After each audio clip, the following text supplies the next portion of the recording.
to the Maffra Rec Reserve this afternoon. This is Gippsland Live, and it's qualifying final day. And you can just hear the Redlegs won the reserves. They've got their theme song playing loud and proud as they knocked off Maffra in the reserves there. And they've got a big day hosting tomorrow in an elimination final. But today it's all about qualifying. Who will play Leongatha, who sit on wait for the second semi next week? It is Traralgon taking on Moe this afternoon, and the Maroons, well, they have been an absolute surprise packet this year. They've got great youth, an exciting game plan, and you get a sense amongst the group that it is why not us in season 2024. The final three wins, though, were against sides outside the top five, but they have had some good wins against Moe. For the Lions, a mixed bag during the season, especially the second half. Last time these sides met was back in round 13. The Maroons beat them by 53 points, but they've got their stars back in for today's game. There's no excuses, even though the conditions here this afternoon at Maffra Rec Reserve are a little bit breezy. It's going to be an absolute cracker of a game. We're looking forward to this one between Moe and Traralgon. My name's Daryl Cooling in the commentary box, and joining me this afternoon, my co-caller, is Timmy Sexton. Good afternoon to you, Tim. Afternoon, Scott. Afternoon, listeners. Yes, another cracking day. Sun is beautiful down here in Maffra, and unfortunately just a little bit of breeze, but looking at it again, Traralgon have won the toss and they're going to kick to the scoreboard end. As expected and as predicted, Timmy, in the pre-game. Our special comments this afternoon is all thanks to Carpet Country. They helped dreams become a reality since 1981. We missed out on Boxer's Joke of the Day. He's not with us on this Saturday afternoon. We've given him a little bit of time off. It was forced from the general manager of TRFM. So he's resting up for tomorrow's game. We've got Daniel Hutchison with us. The Beast is with us. How are you, mate? Good afternoon, Daryl. Good afternoon, listeners. And finally, it's a long year, but finals is upon us, and we are really in for a cracker today, I think. We certainly are. You've been at ground level this afternoon. Just let us know how those conditions are and what will it sort of affect with this breeze blowing across or towards the city end of the ground. Yeah, look, we do know that it is wind. We've spoken about it numerous times in the pre-game. So for Traralgon to win the toss and go down, they're clearly going to look at getting scoreboard pressure on early and use that to their advantage and try to run away with this game. Of course, special comments all thanks to Carpet Country. Our stats man is the number one in the business for a reason, and he is all thanks to Gippsland Suzuki. Paul Carter's his name. Good afternoon to you, Paul. Good afternoon, Daryl, gents and listeners. Yes, a much anticipated game. Traralgon have beaten Moe in both encounters. It was a night game, I believe, early in the year where Moe came back late only to go down by 5 points. And then the game that Troy Hamilton, in the interview that Beast did with him, described as the best performance by Traralgon all year, where they really put Moe to the sword by over 50 points. So it'd be interesting to see if Moe can come back and upset that form line. Absolutely. Paul Carter's going to be working the stats for us this afternoon. Daniel Hutchison with the news that Traralgon have won the toss and kicking towards the city end of the ground with the breeze in the first quarter. What do you expect their star player, Ty Hourigan, to do? I think given that decision, I think he's going to start forward, and I wouldn't be surprised if he swings. Quarter to quarter, he just swings to whatever end's favouring Traralgon. I can see him already warming up there in the back pocket. He's taken some nice, big, strong contested marks there in the warm-up, so I think he may start forward. I have been wrong before. It doesn't happen a lot, but I have been known to make a mistake, Daryl. But I'm tipping Ty Hourigan to start forward. All right, it'll be very interesting. I think Declan Kelty has to go to him if that's the case. He has to start back, which does leave the Moe forward line a little bit light on if that happens. I'll look at obviously Prouseboy and Pepper back in for this side, Moe, this afternoon. But ideally, I think they'd love for Declan Kelty to go forward. But I think with that move, I reckon he's going to have to go back, Timmy. Well, yeah, it's going to be interesting to see whether he starts. I think he potentially starts forward and then has a look at what the actual matchups are going to be like down there if Hourigan does start forward. So I think within it, both teams have got to start in their best positions. And I think for Moe, Declan's got to go to full forward and see if they can stretch Traralgon in that first couple of minutes, if they can get the ball on their terms. But if Hourigan does go forward and then starts to clunk a couple, I think it won't take long for him to be starting to make his way down towards him. Could we possibly see Hourigan and Kelty both at the scoreboard end for the entire match? Yeah, potentially, absolutely. There's no question with that, and I think that's the big thing is that they're the swing players, aren't they, and the two most important players out of it. The midfields are going to get the job done, we know. They're two quality midfields. So it'll be, I think, whoever out of that potentially determines what happens in this game. Well, first quarter action's not too far away. Both sides are just in their last-minute huddle before they break away and get into their positions out on the ground. And, of course, it is all thanks to Virtue Homes. You can be inspired by Virtue Homes. They've got 3 unique homes on display right now. The double-storey Olivia, the family living Kingston and the ranch-style Windsor. But now they've also got the Marshall 28. And it's just around the corner. It's on Marshall's Road in Traralgon. And if you're looking for a home to check out, you must do that with the Marshall 28. It's perfect for families and couples seeking a fresh and innovative home, Timmy. And looking forward to that one with Virtue Homes. That's twice in a row today that you've been able to snag that and word. It certainly is. Just quickly too, obviously joining us this afternoon on TRFM right across Gippsland, the Valley on 99.5 in the Valley and 99.9 in East Gippsland. Also, if you are joining us on the YouTube stream as well with the Gippsland Live team, and I do know that we do go everywhere, and one of the Moe supporters is just going through a bit of a tough time at the moment. We wish him all the best. He's in hospital at the moment, but is tuning into the stream and our call. Danny Hawp, if you are listening, all the best with the recovery. And for your sake, hopefully that the Lions can get the job done for you this afternoon. It's going to be a great game. We have all tipped Traralgon there on each occasion. Beast, what do you got for us? Already early, Daryl. We've already buggered up already the call and who's going where. Ty Hurrigan's going to go down back for Traralgon. Declan Kelty has gone back for Moe. So it's a complete opposite. A complete opposite of what we've just said. And down in the forward line there is Prowse, so you'd expect one of those. Pepper won't be out of the goal square. He's there. And Membry goes to him as the umpire will get us underway for Virtue Homes. The final series of 2024 is away between Moe and Traralgon, and the first one goes to Jacobson. He gave a handball across to D'Angelo. Spears a pass to half forward. Neocleus is there, turns on a dime, kicks it to a hot spot, but it's all back. Kelty read it better, gathers it. Hamilton will close and try and put pressure. Enough to cause a fumble. They crash in, a slick handball by Smith. Gives it backwards to a teammate who just dumps it out and lands in the hands of D'Angelo. D'Angelo from 60 out is going to reload and put the ball into the hot spot. Who's the man that's there, though? Is Declan Kelty, and he'll relieve the pressure for the Lions. Declan Kelty has actually started loose in the back half, as is Ty Hurrigan for Traralgon. They're both playing spare. Kelty keeps the ball low, comes out towards the grandstand side. Baldy did well to pick it up there, and Riley puts it onto the outside of the right boot. Going back first will be Cade Marsh, and whack, gives the fend off. Then kicks it straight down the line. It's a wobbly old kick. No one's able to get their hands to it. Wrapped up in a strong tackle there from Neocleus. And we'll have a ball up. True centre wing here at Moe Rec Reserve. Umpire comes in and the two big ruckmen will go at it again. Jacobson and Prowse will call that plenty. There goes that breeze. Free kick. Free kick going to Jacobson. Prowse thought it was going to him. And Jacobson's going to look to push it low. He's got Lopez coming out. There's that swinging ball coming back into the middle there. Kelty goes back, wasn't able to take it there. Picked up though there was Hamilton, got the handball out to Daltrey. He looks to give a little chip, not 15, said the umpire. Halliburton got the handball off. Play on, said the umpire. And we've got the relieving kick taken out there by the Lions. Looking for out on the far wing there. And finding the ball there is Balfour. So Collins gave it across to Balfour. They're on the wing out there. No score to start this game. Balfour's wing to the half-forward line. Trent Baldy can't quite get it. Willerton was good. The 1-2 handball with Dunbar. They go backwards to Cade Marsh. His kick down the line. Nicely done. Found Daltrey. Tried to get the run and draw. Decides to come back into the right foot. Goes in the directions of Hamilton, but Declan Kelty. That's another mark. I reckon we might be saying a game-high record marks there across half-back for the Lions this afternoon. Van Dyke got it across to Smith. And the outlet kick nicely done to Riley Baldy. Half-back flank build-up for the Lions. Kicking against the breeze at the moment. And Riley Baldy comes lateral to the near side, the grandstand side here at Maffra to Van Dyke. Just holds things up a little bit. Key forwards are going to have to play in front going down to the netball end, guys, because the ball is holding up. You can already see that Moe forward's a little bit out of position. So Pepper is the target down the line. Can't get there, and Hurrigan takes the mark at half-back for the Maroons. Well, the two key players we spoke about at the start of the game have been certainly involved. Hurrigan comes in board. He finds Cunico in the middle of the ground. He's called to play on. Gets the ball inside 50 for the Traralgon. He's going to go over the back there. Hamilton's going to be first to it. The boundary line's going to beat them all. And that breeze and wind that you can hear through the effects mic certainly got a hold of that, and got a boundary throw in about 5 metres around from the Maroons' goal. Just dying off a little bit.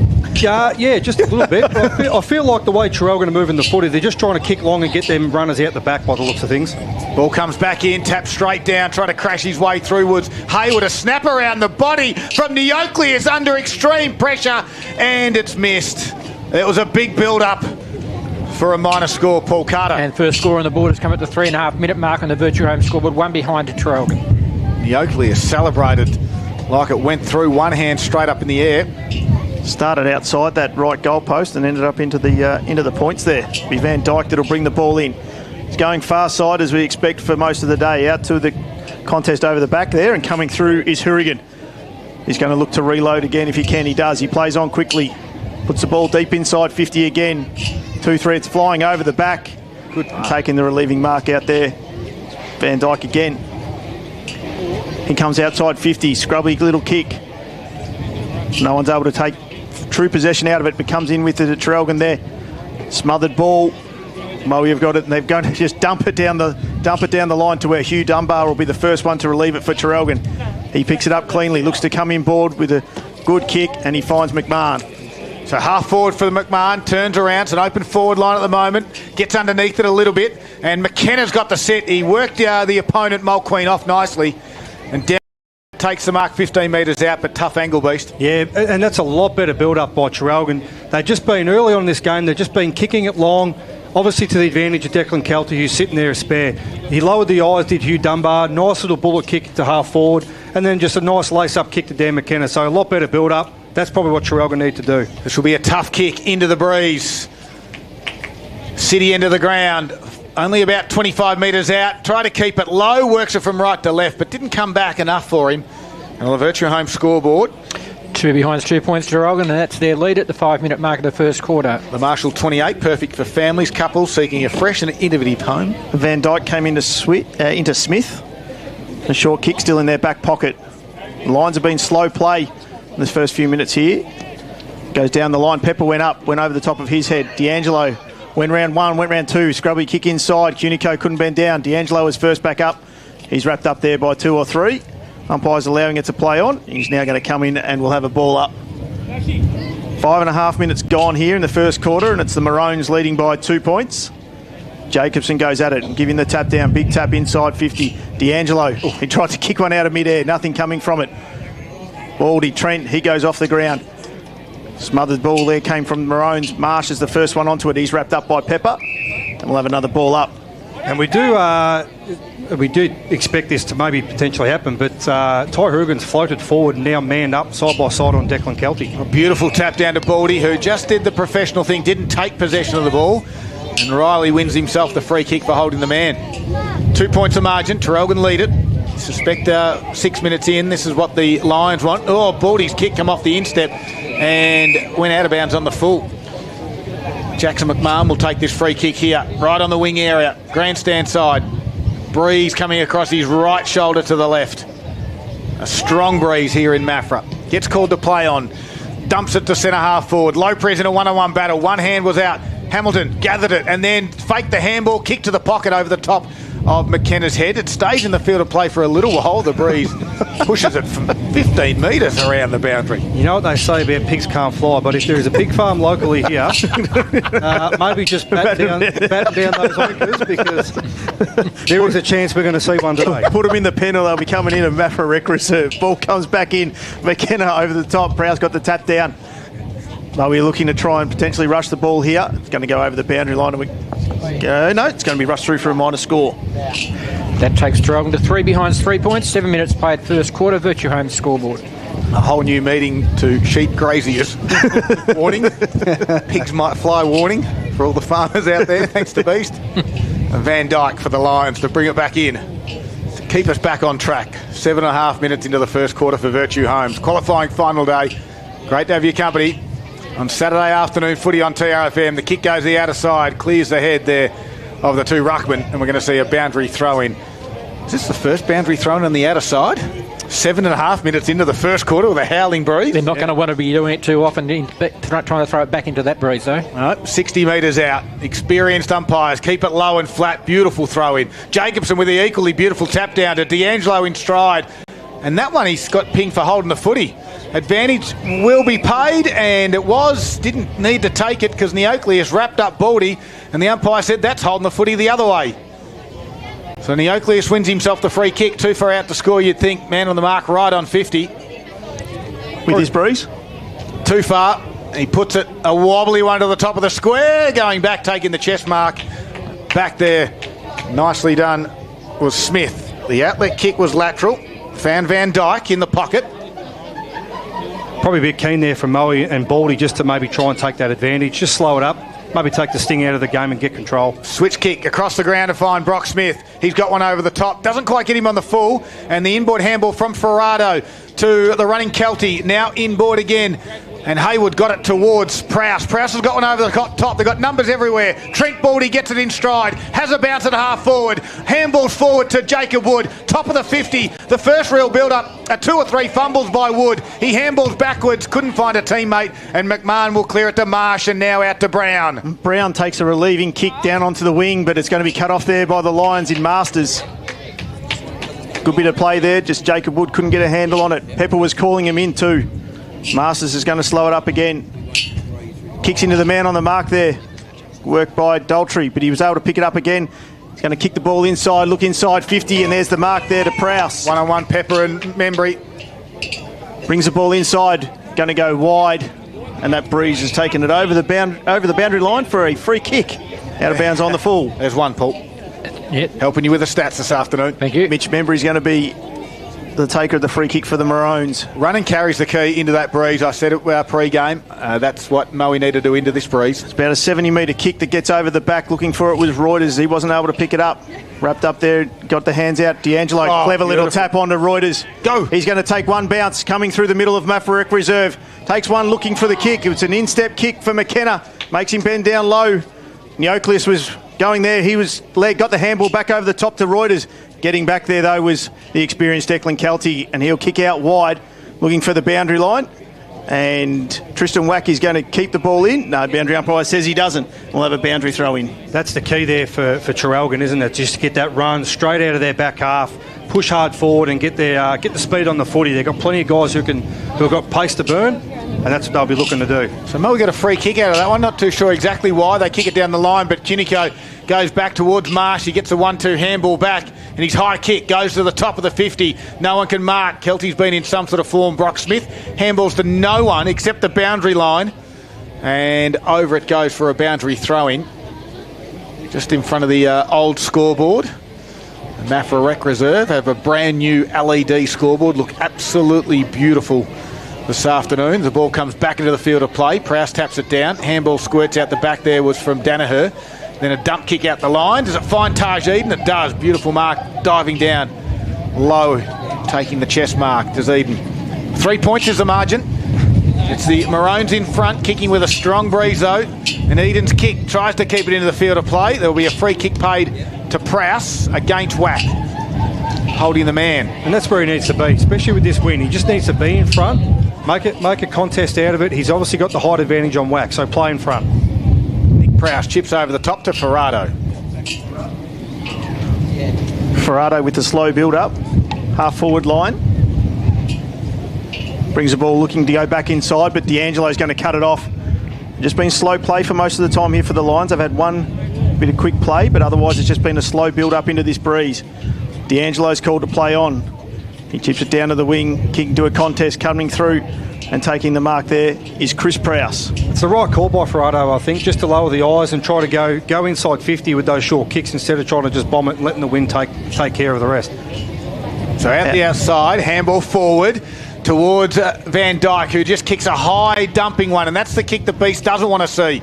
Although they couldn't complete the mark, Wack comes through. Traralgon had all the numbers. He barrels a kick on the outer side, and well, it come off the side of his boot and goes out of bounds on the full, on the far side.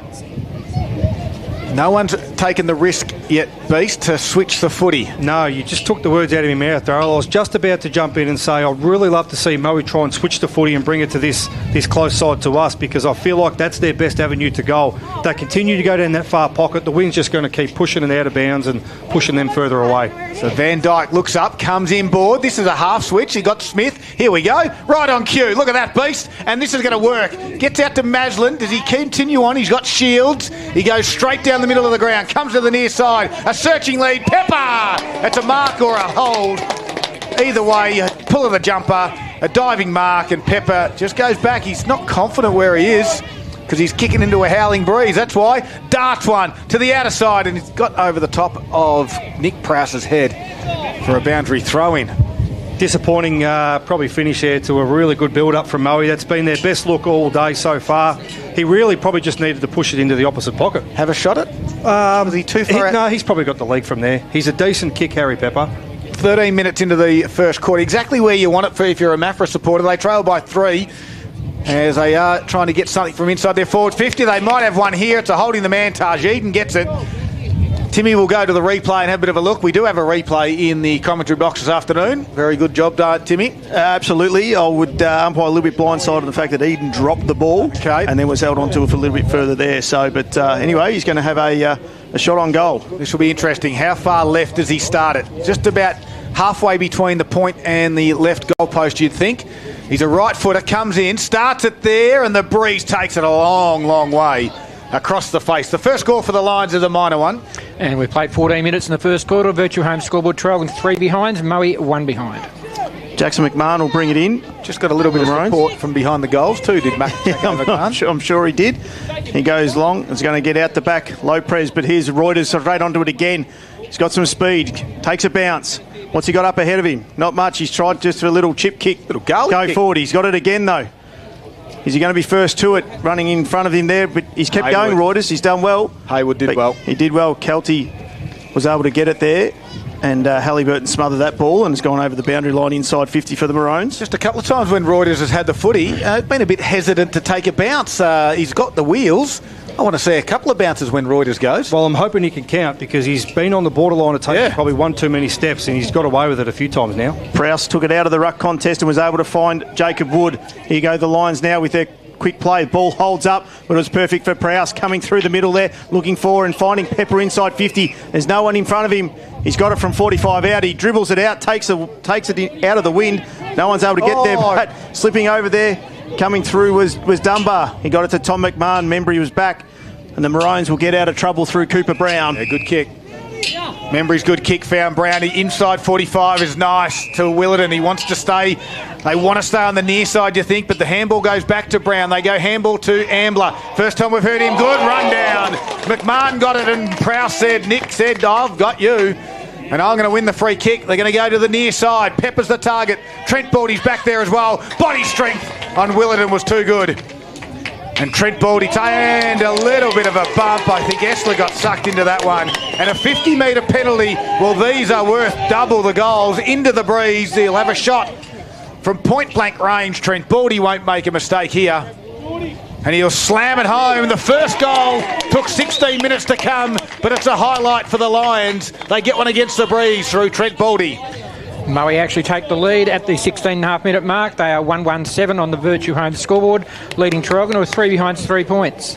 Now, we all make mistakes, guys, and I think if Steve Essler could look back and look at that one again, I think he would reverse that. There was nothing in that. You do not want to see free kicks like that paid in finals. Big finals, there wasn't much in it. There really wasn't much in it. But nonetheless, that was really good body work. Bodied up well, Baldy. He had the better of Willerton there. Willerton was sort of just a little bit out of position. So he watched the footy. He positioned himself well. And I would have backed him in to kick it from there anyway. But yep.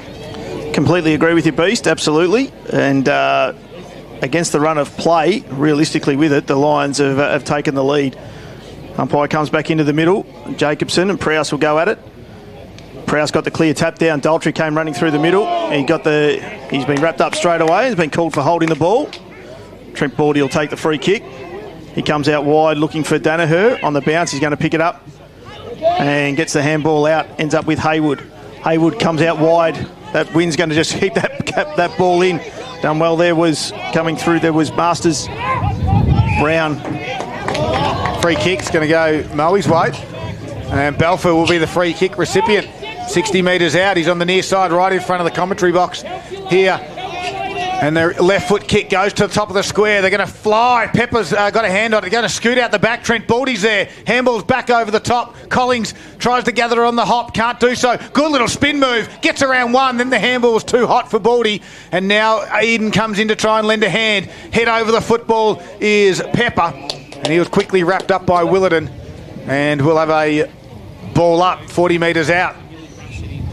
Margin in favour of the Lions, 4 points. Esler gets us back underway. Prowse with the tap down. Cade Marsh thumps it forward again. Doesn't get the distance he was after.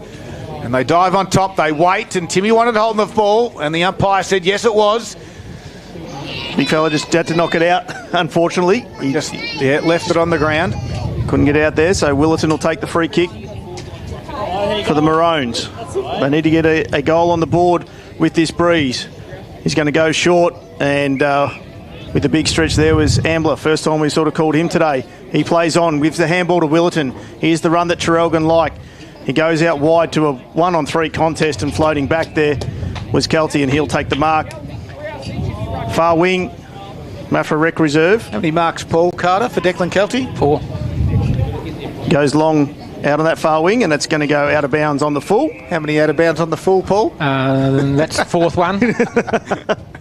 Daltrey will take the free kick in front of the big tree. Here we go. Gum tree out the thing. Oh. Dunbar, this is a tough kick. Pepper's going to come over the top. He gets it. Brown's going to be there first to get back for Traralgon. He comes to Membry. He comes out this side, centres it up through the middle to Whack. He does well. Tommy McMahon's got the overlap run, and here's Halliburton. If it sits for him, which it doesn't, unfortunately, and then coming through and taking that there was Masters.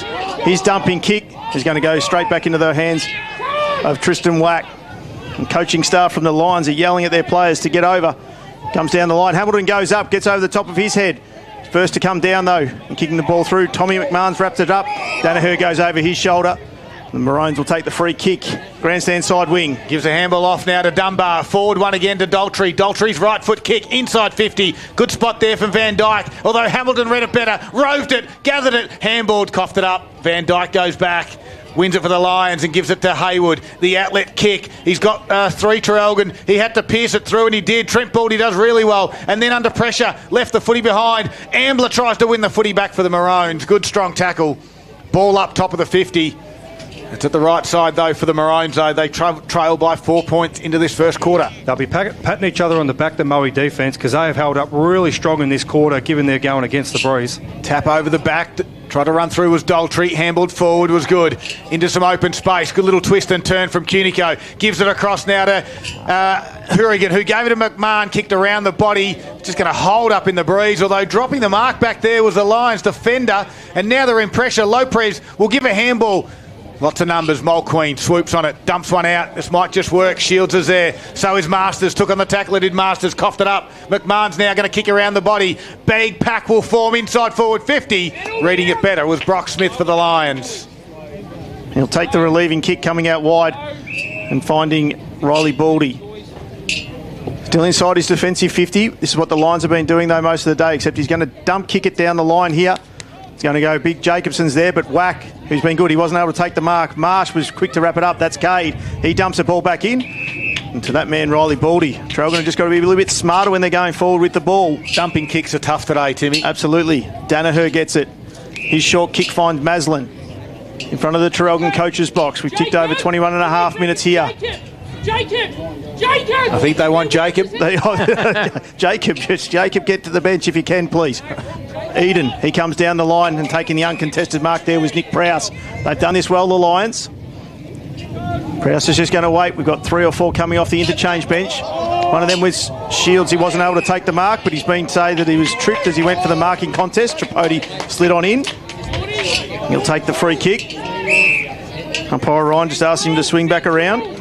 Ty Hourigan spent a lot of time forward this quarter playing on Declan Kelty. He's now swung back. So later minutes into this quarter, Hourigan swung back. Yeah, free rein you'd think as Shields kicked down the line. Jacobson with a strong mark.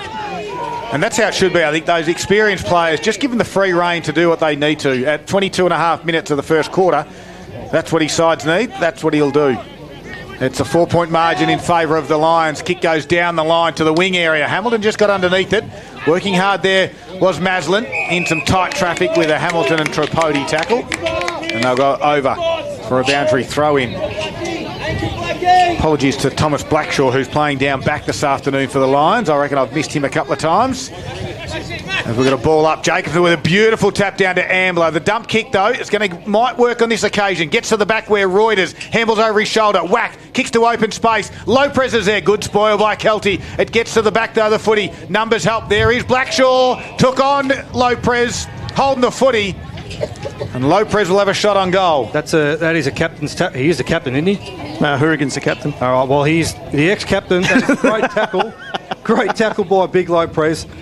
He was sort of out of position a little bit because he got spoiled well by Kelty, but kept himself in it, kept himself amongst the play. Nice tackle to finish off. Traralgon yet to get their opening goal of the quarter. They are 3 points. They trail the Lions 1-1-7. Lopez from 48 metres starts it right. The breeze, well, what's happened here? Stop, Darryl. The breeze did not move that an inch. And it takes Traralgon to 4 behinds, 4 points at the 24-minute mark of the first quarter. Virtue home scoreboard. They're trailing Moe by 3 points. The Lions are 1-1-7. I'm not sure you have to give the goals away, Scud, down this end. It's more of a pushing across as opposed to directly howling across the ground. Good advice, pushing Tim. across. Good advice. The Lions bring the ball back in. Looking to find Maslin up. Wasn't able to get him on the full there. Hamilton's wrapped him up straight away. He just got his little toe to it. Reuters. Good forward pressure here by the Maroons. Ambler's got it. So the umpire's going to pay a free kick. It's going to be a holding, and it's going to end up for the Lions. Brock Smith absolutely crunched Reuters on that occasion. He was just physical at the ball, but Reuters is in all sorts of strife. Now they've called a stop to play. Wouldn't be surprised if Reuters needs to be checked out after this one.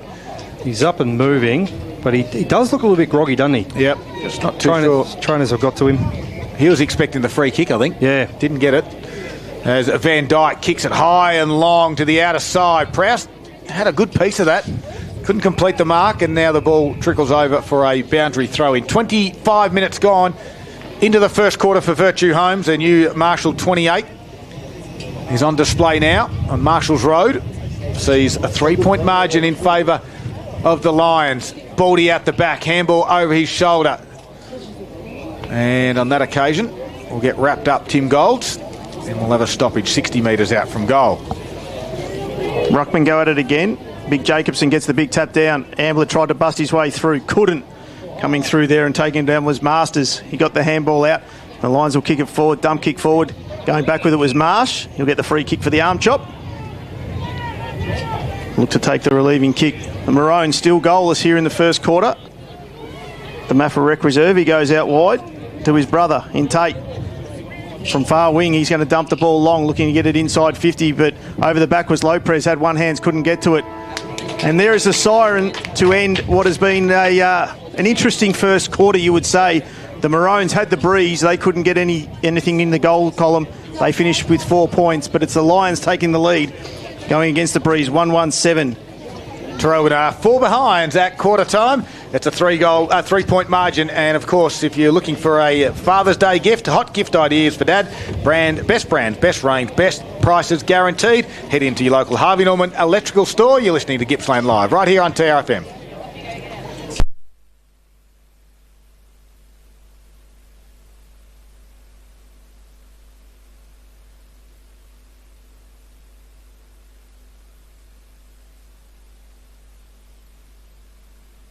It's time for this week's Gippsland League Top 5. Let's go.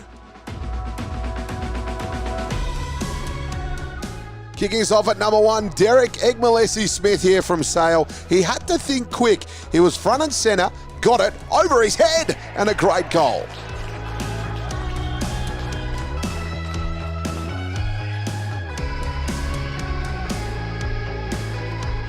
Number 2, this one's an absolute peach. Cade Reuters here from Traralgon. This is tough. He's right on the boundary line. How does he do that? That is one of the best you'll see. Goal of the day, winner. You are not a contender, it's the winner. You are kidding me, Timmy. That is one of the best we have seen all year. Number 3, it's Blair Roscoe here from Traralgon. Beautiful little pick up this, but even better evading his opponent. Then he just goes bang, lines it up, puts it home. The youngsters put it through. How good is this great game of AFL?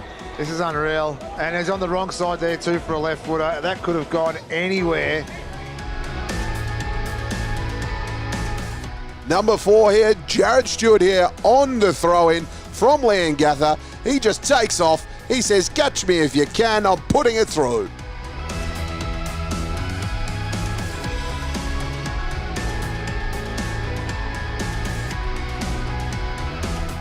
Number 5, it's Liam Masters here from Moe. He just gets the hand pass right on the paint at 50, bangs it home.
Yeah, got a feeling it's going to be a low, tight scoring affair here this afternoon in this qualifying final. Traralgon only managed 4 points, while the Lions kicking into the breeze, we think, 117 in the first quarter. Here's Paul Carter with all the key stats. Thanks to Gippsland Suzuki, and no doubt some intercept marking from the 2 key defenders will be important here, Paul. Well, Traralgon had the first 10 inside 50s before Moe even went inside theirs. They finished up winning that stat 16-8, the Maroons. The clearances went Moe's way 6-4, one centre clearance apiece. Free kicks 9 to Traralgon, 11 to Moe, and of those 3 of Traralgon's were out in the full, and one of them was Moe for out in the full. The marks, Moe 34 to 15, so I think that there's a pattern there that you play your way out of your defence. Contested marks, Moe took 5 to 4, marks inside 50, 4 to 1 Moe's way. Max Jacobson 9 hit-outs up against Chris Prowse 7, and of the players we're following, Jackson McMahon 5 disposals, 4 to Jordan Cunico and Louis D'Angelo, 3 to Connor Ambler and 2 to Ty Hourigan. For Moe, Scott Van Dyke 11 disposals, 4 of those would have been kickings, but another 7 were him, along with 4 marks. 6 disposals apiece to Declan Kilty, Riley Baldy, Trent Baldy, and Ben Danaher 3, Lucas Ferrado 2. Thank you very much. Of course, the ran the ground scores. Beast, do you have some of those for us? All thanks to Harvey Norman Furniture. Yeah, I do, Darryl. We'll kick it off mid-Gippsland. Quarter-time scores. Fish Creek 117 to Yanar 139. North Gippsland 3-2, 20 apiece between Yallourn North and Tyres. Unfortunately, got nothing for East Gippsland. Up the Omeo District Grand Final, it's Omeo Benambra 3-1-19 to Swifts Creek, the 1 point. Allenbank District, Bullen 139 to Allenbank, 2 straight points. And the West Gippsland final is Coralline 139 to Phillip Island 3-4-22. Beautiful. Great work too, Beast, getting your scores from all around Gippsland. I don't think Boxer wouldn't even know where the Omeo and District Footy League is. No, and all he'd be doing is whinging that he couldn't get the scores and stuff like that. No issues there from Beast. No issue at all. What we would have found out that he would have lost his first leg of his quaddie if Boxer was here. Oh, absolutely. And he would have given us not much else, I wouldn't have thought. Now, Beast, of course, special comments all thanks to Carpet Country. What have you noticed as the side sides have gone out after quarter time. Well, another thing that we wouldn't have known from Box, because he would have had it in his phone, is Declan Kelty's actually started forward now with the win for Moe. All right, let's have a look at Danaher. Gets it out the middle, gives it to Baldy. Left foot kick around the body. And look who's on, right on song, is Declan Kelty. He's too far out to score, but he lowers the eyes for Pepper. And it gets over his head. The breeze just carried on that occasion. We've got a boundary throw in. Instant result, Declan Kelty going forward. And I think that's a little tick to the Moe coaching staff straight up. Yeah, I'm expecting him to play higher up the ground and be that key forward for them higher up the ground because he's got a penetrating kick. Pepper will stay deep. Kelty will just be bombing it long to Pepper. Jacobson goes at it. Kelty over the top. Coming through Danaher. Is he able to get it there? He looks to go to... Umpire's head was touched. We'll go through for a minor score. And the Moe Racing Club Club East with a Bandstar scoreboard has Moe 1-2-8, a lead of 4 points over Traralgon, who are 4 behind 4 points. Maroons bring the ball back in. McMahon.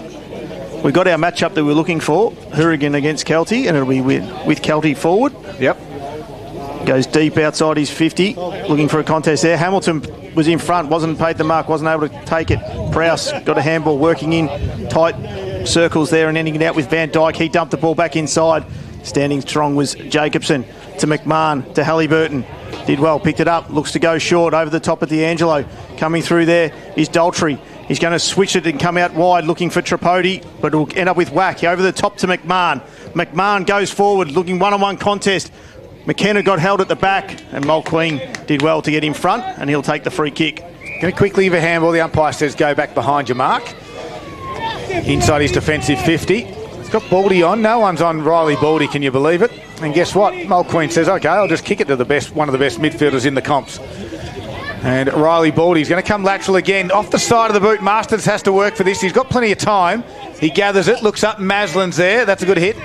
Finds him on the chest. I just want to touch on that inside 50 for Traralgon. Dan McKenna really tried to push hard forward back towards the goal square. That's going to be a decent kick for any player to really get it over the top and get that sort of penetration. Maroons have got a turnover, and it was Cunico gave it to Willardon. Chip kick to Hamilton, right on the point of centre half forward on the square. Chips it over the top. He's got Neocleus. 55 out, walks. Chips at 15, doesn't quite get to Daltrey. He's got to work at ground level, finds it on the hop. He's going to kick it backwards. And he goes backwards towards McMahon. On the outer side, it's Marsh, and he chips it over the top back to Daltrey, who's been working hard this afternoon. Daltrey's kick to an open side. Jacobson's there, sits. Big spoil by Mulqueen. At ground level, Halliburton works hard on Collings. And they're going to wrestle it in. No, somehow pops out. Jacobson gave it to Willerton. Now to D'Angelo. Out to Tripodi. On the outside of the boot, the Zambrero goal today. You little beauty. Lucas Tripodi might own Cafe Aviva, but he might have a Zambrero burrito in his hand. Yeah, perfect build-up for Traralgon. That's a lot better. I mean, they're going against the breeze, but the build-up, the kick from, was it Chance Daltrey, just to that hot spot. Max Jacobson just plonks his big frame there. They get the smalls around that contest and Tripodi pops up, kicks an absolute ripping goal there. And Traralgon's first goal at the 3-minute mark of the second quarter takes them into a lead of 2 points over Moe on the Moe Racing Club Club Eastwood Bairnsdale scoreboard. Traralgon 1-4-10, Moe 1-2-8. We said goals would be worth double at the netball end, Scud, and the only place we've been able to kick a goal is that end. So Jacobson went up high, but Prowse got it down. Baldy was able to get it forward. It was Riley, and Jackson McMahon's going to take the relieving kick just outside his defensive 50 for the Maroons. Interesting to see, what play the Maroons have as opposed to the Lions, but he's going to kick it long down. Hamilton coming over the top was Lopez, wasn't able to get it. Ambler with the quick hands out to Halliburton. He's going to dump it forward. Neocleus is going to have to come from over the back, which he does. McKenna got the little tap out looking for Daltrey. McKenna did well to follow it back up. D'Angelo went right, then he went left. Back to Daltrey. He takes the tackler on. He's wrapped up strongly, and he's going to be pinged for holding the ball. Great tackle there by Liam Masters. Interesting style of play, Beast, with the... we saw that and umpires from 100 metres away are paying free kicks. No one's sure what's going on. They're all directing traffic to each other. They've called a free kick to Trent Baldy. He had no idea he was coming off the ground for his spell. They've actually called him back out onto the field of play to take a kick. So he kicks it towards Prowse. He has 2 bites and then whacks it. I'll slap it out of your hands. Collings will work hard. Handball back to Smith, just missed him. It goes over for a boundary throw in. Now Trent Baldy gets to come to the interchange bench. Interesting that, though, isn't it? When you're a player and you don't even know that it's your free kick, so something's hasn't gone against you. But it'd be interesting to see how the Maroons continue to play this, whether they keep going long or short like the Lions did in this quarter. 5-minute mark, 2-point margin. Back to Traralgon. Quick kick there from downfield. Marsh got the kick away. And Marsh just says to Big Prowse, I'm not sure that was there, but we'll take it. I think it's a bit of a mental challenge, isn't it? When you go, maybe when there's a strong wind favouring one end, you just automatically want to bomb and think you're going to kick goals and they're going to favour one end. They've been a little bit more cautious, both teams, going against the wind to this netball end of the ground, which has seemed so far to be paying off.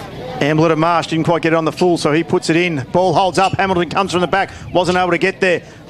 We'll go at it, dropping the knees there, and the umpire is going to say it'll be my ball.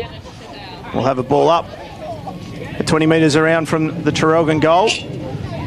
McKenna and Prowse will do the ruck work. Prowse got the tap down, which was clever. Van Dyke got the handball over, getting it out there was Masters. Looking to go back into the middle is Whack. Ball bounces around. Hourigan will be first to it if he can get there, but the quickness of Balfour got in front of him. Great He's tackle. tackled. Umpire calls play on. Whack looked to get it. Ball was bouncing around. McMahon. He's going to relieve the pressure for the Maroons. Out to that man Hourigan, who'll take it on the far side. Wasn't sure whether he wanted to handball or kick, so then he went around the player and then kicked it out of bounds on the full. Very unlike Ty Hourigan to be in two minds with that one. Good pressure by Woodall. That's what it was, Daryl, exactly. Really good pressure by Moe. On the outer side is Ferrado. Right foot kick. Well, he didn't leave it in the field of play long enough because he just kicked it straight out of bounds on the full. There's another one for you, Paul. They're racking up now. 6.5 minutes. Paul Carter's here for Gippsland Suzuki this afternoon. And Marsh has it on the defensive 50 for the Maroons. Kicks it high towards, don't tell me, he's kicked it out about, no, it's been just inside the field of play. I thought they were just going to go waxing left and right there. And we have a boundary throw-in. Great little goal by Lucas Tripodi a couple of moments ago to get our Zambrero goal that a contender. Slapped it forward, did the Prowse for the Lions, although at the end of that was D'Angelo. Quick kick to half forward, the wing area, I should say, where Hamilton gave it to Reuters. Inboard handball to Dunbar was good. He wants to come to the near side. It come off the side of his boot, and Shields will take the mark for the Lions at half back. Shields goes back inboard, finds Van Dyke. Short, cheap kick is just enough, and Ferrado, he's able to get the handball off to Masters, and here they go quickly. He's going to bang it along. One-on-one contest, Pepper and Membry. Membry does well with the body work. Gets the hands in there, and we'll see the ball over the boundary line.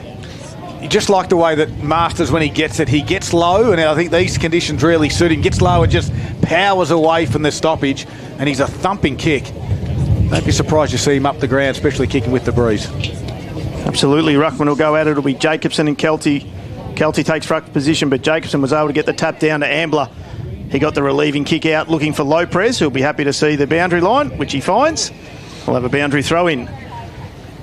Just over 8 minutes gone here in the second quarter. Maffra Rec Reserve, qualifying final day, Alinta Energy Gippsland League.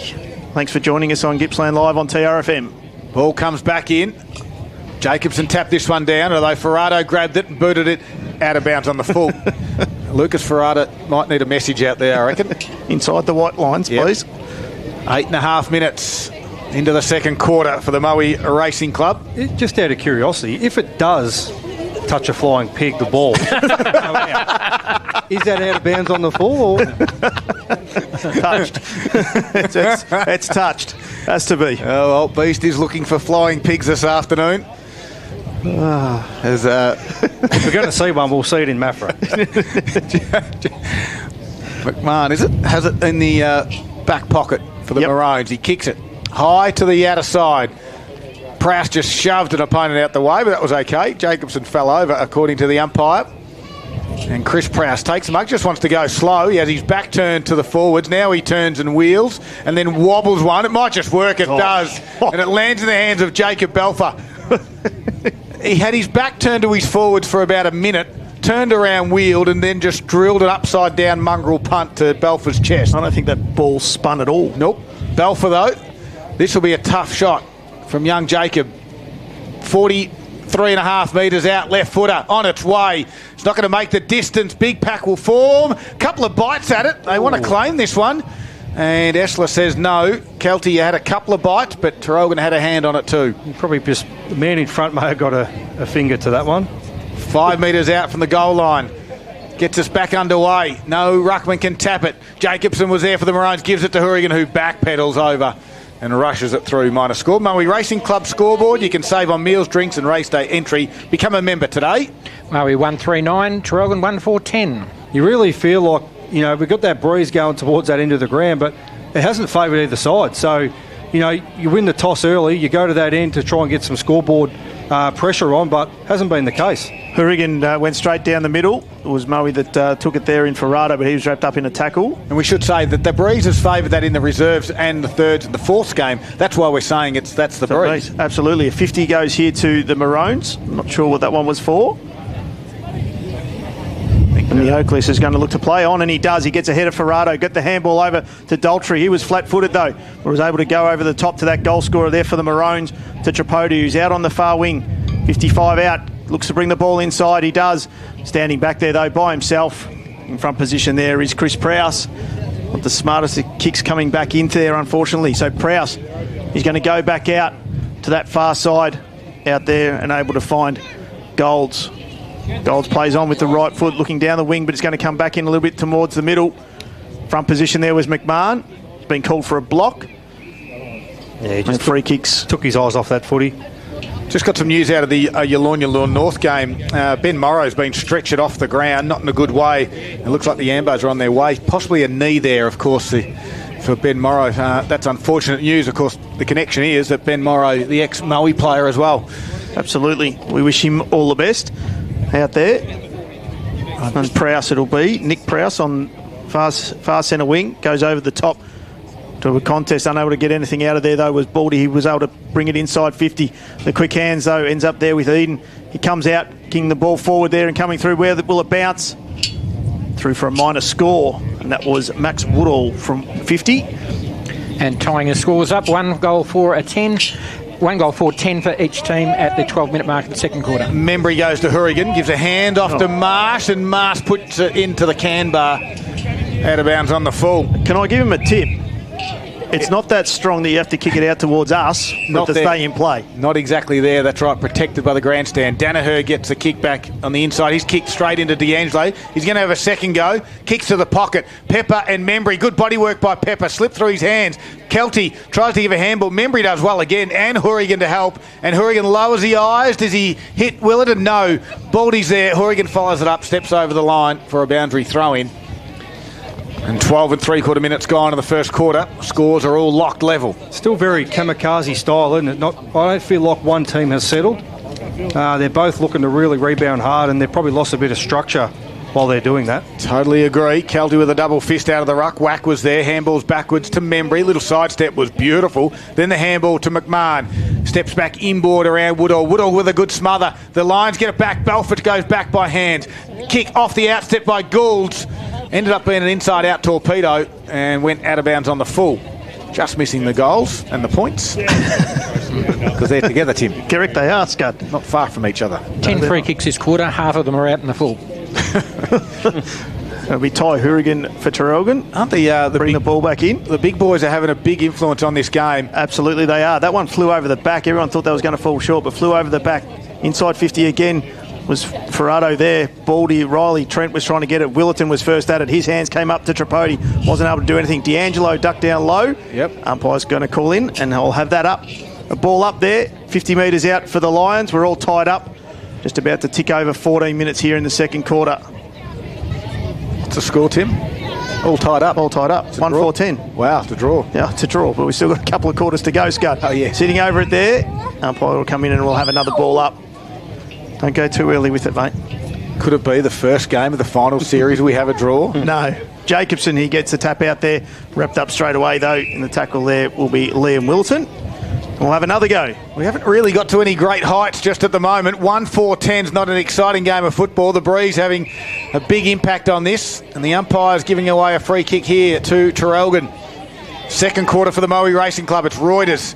Looks towards Hamilton. And he kicks it straight. The breeze doesn't bring it back. There was a hold against Maslin. And it's go Hamilton's way. He's moving. That will be 50, I think. And that was he just creeping around, wasn't he, Beach? Yeah, I don't know. Yeah. Bit of a brain fade, a little bit of a brain fade there. Was it Maslin? Yep. Yeah, he just kept shuffling side by side. And, I mean, we know the stand rule, so I'm not sure what he was thinking he was trying to get away with. And the umpire warned him too. Yeah.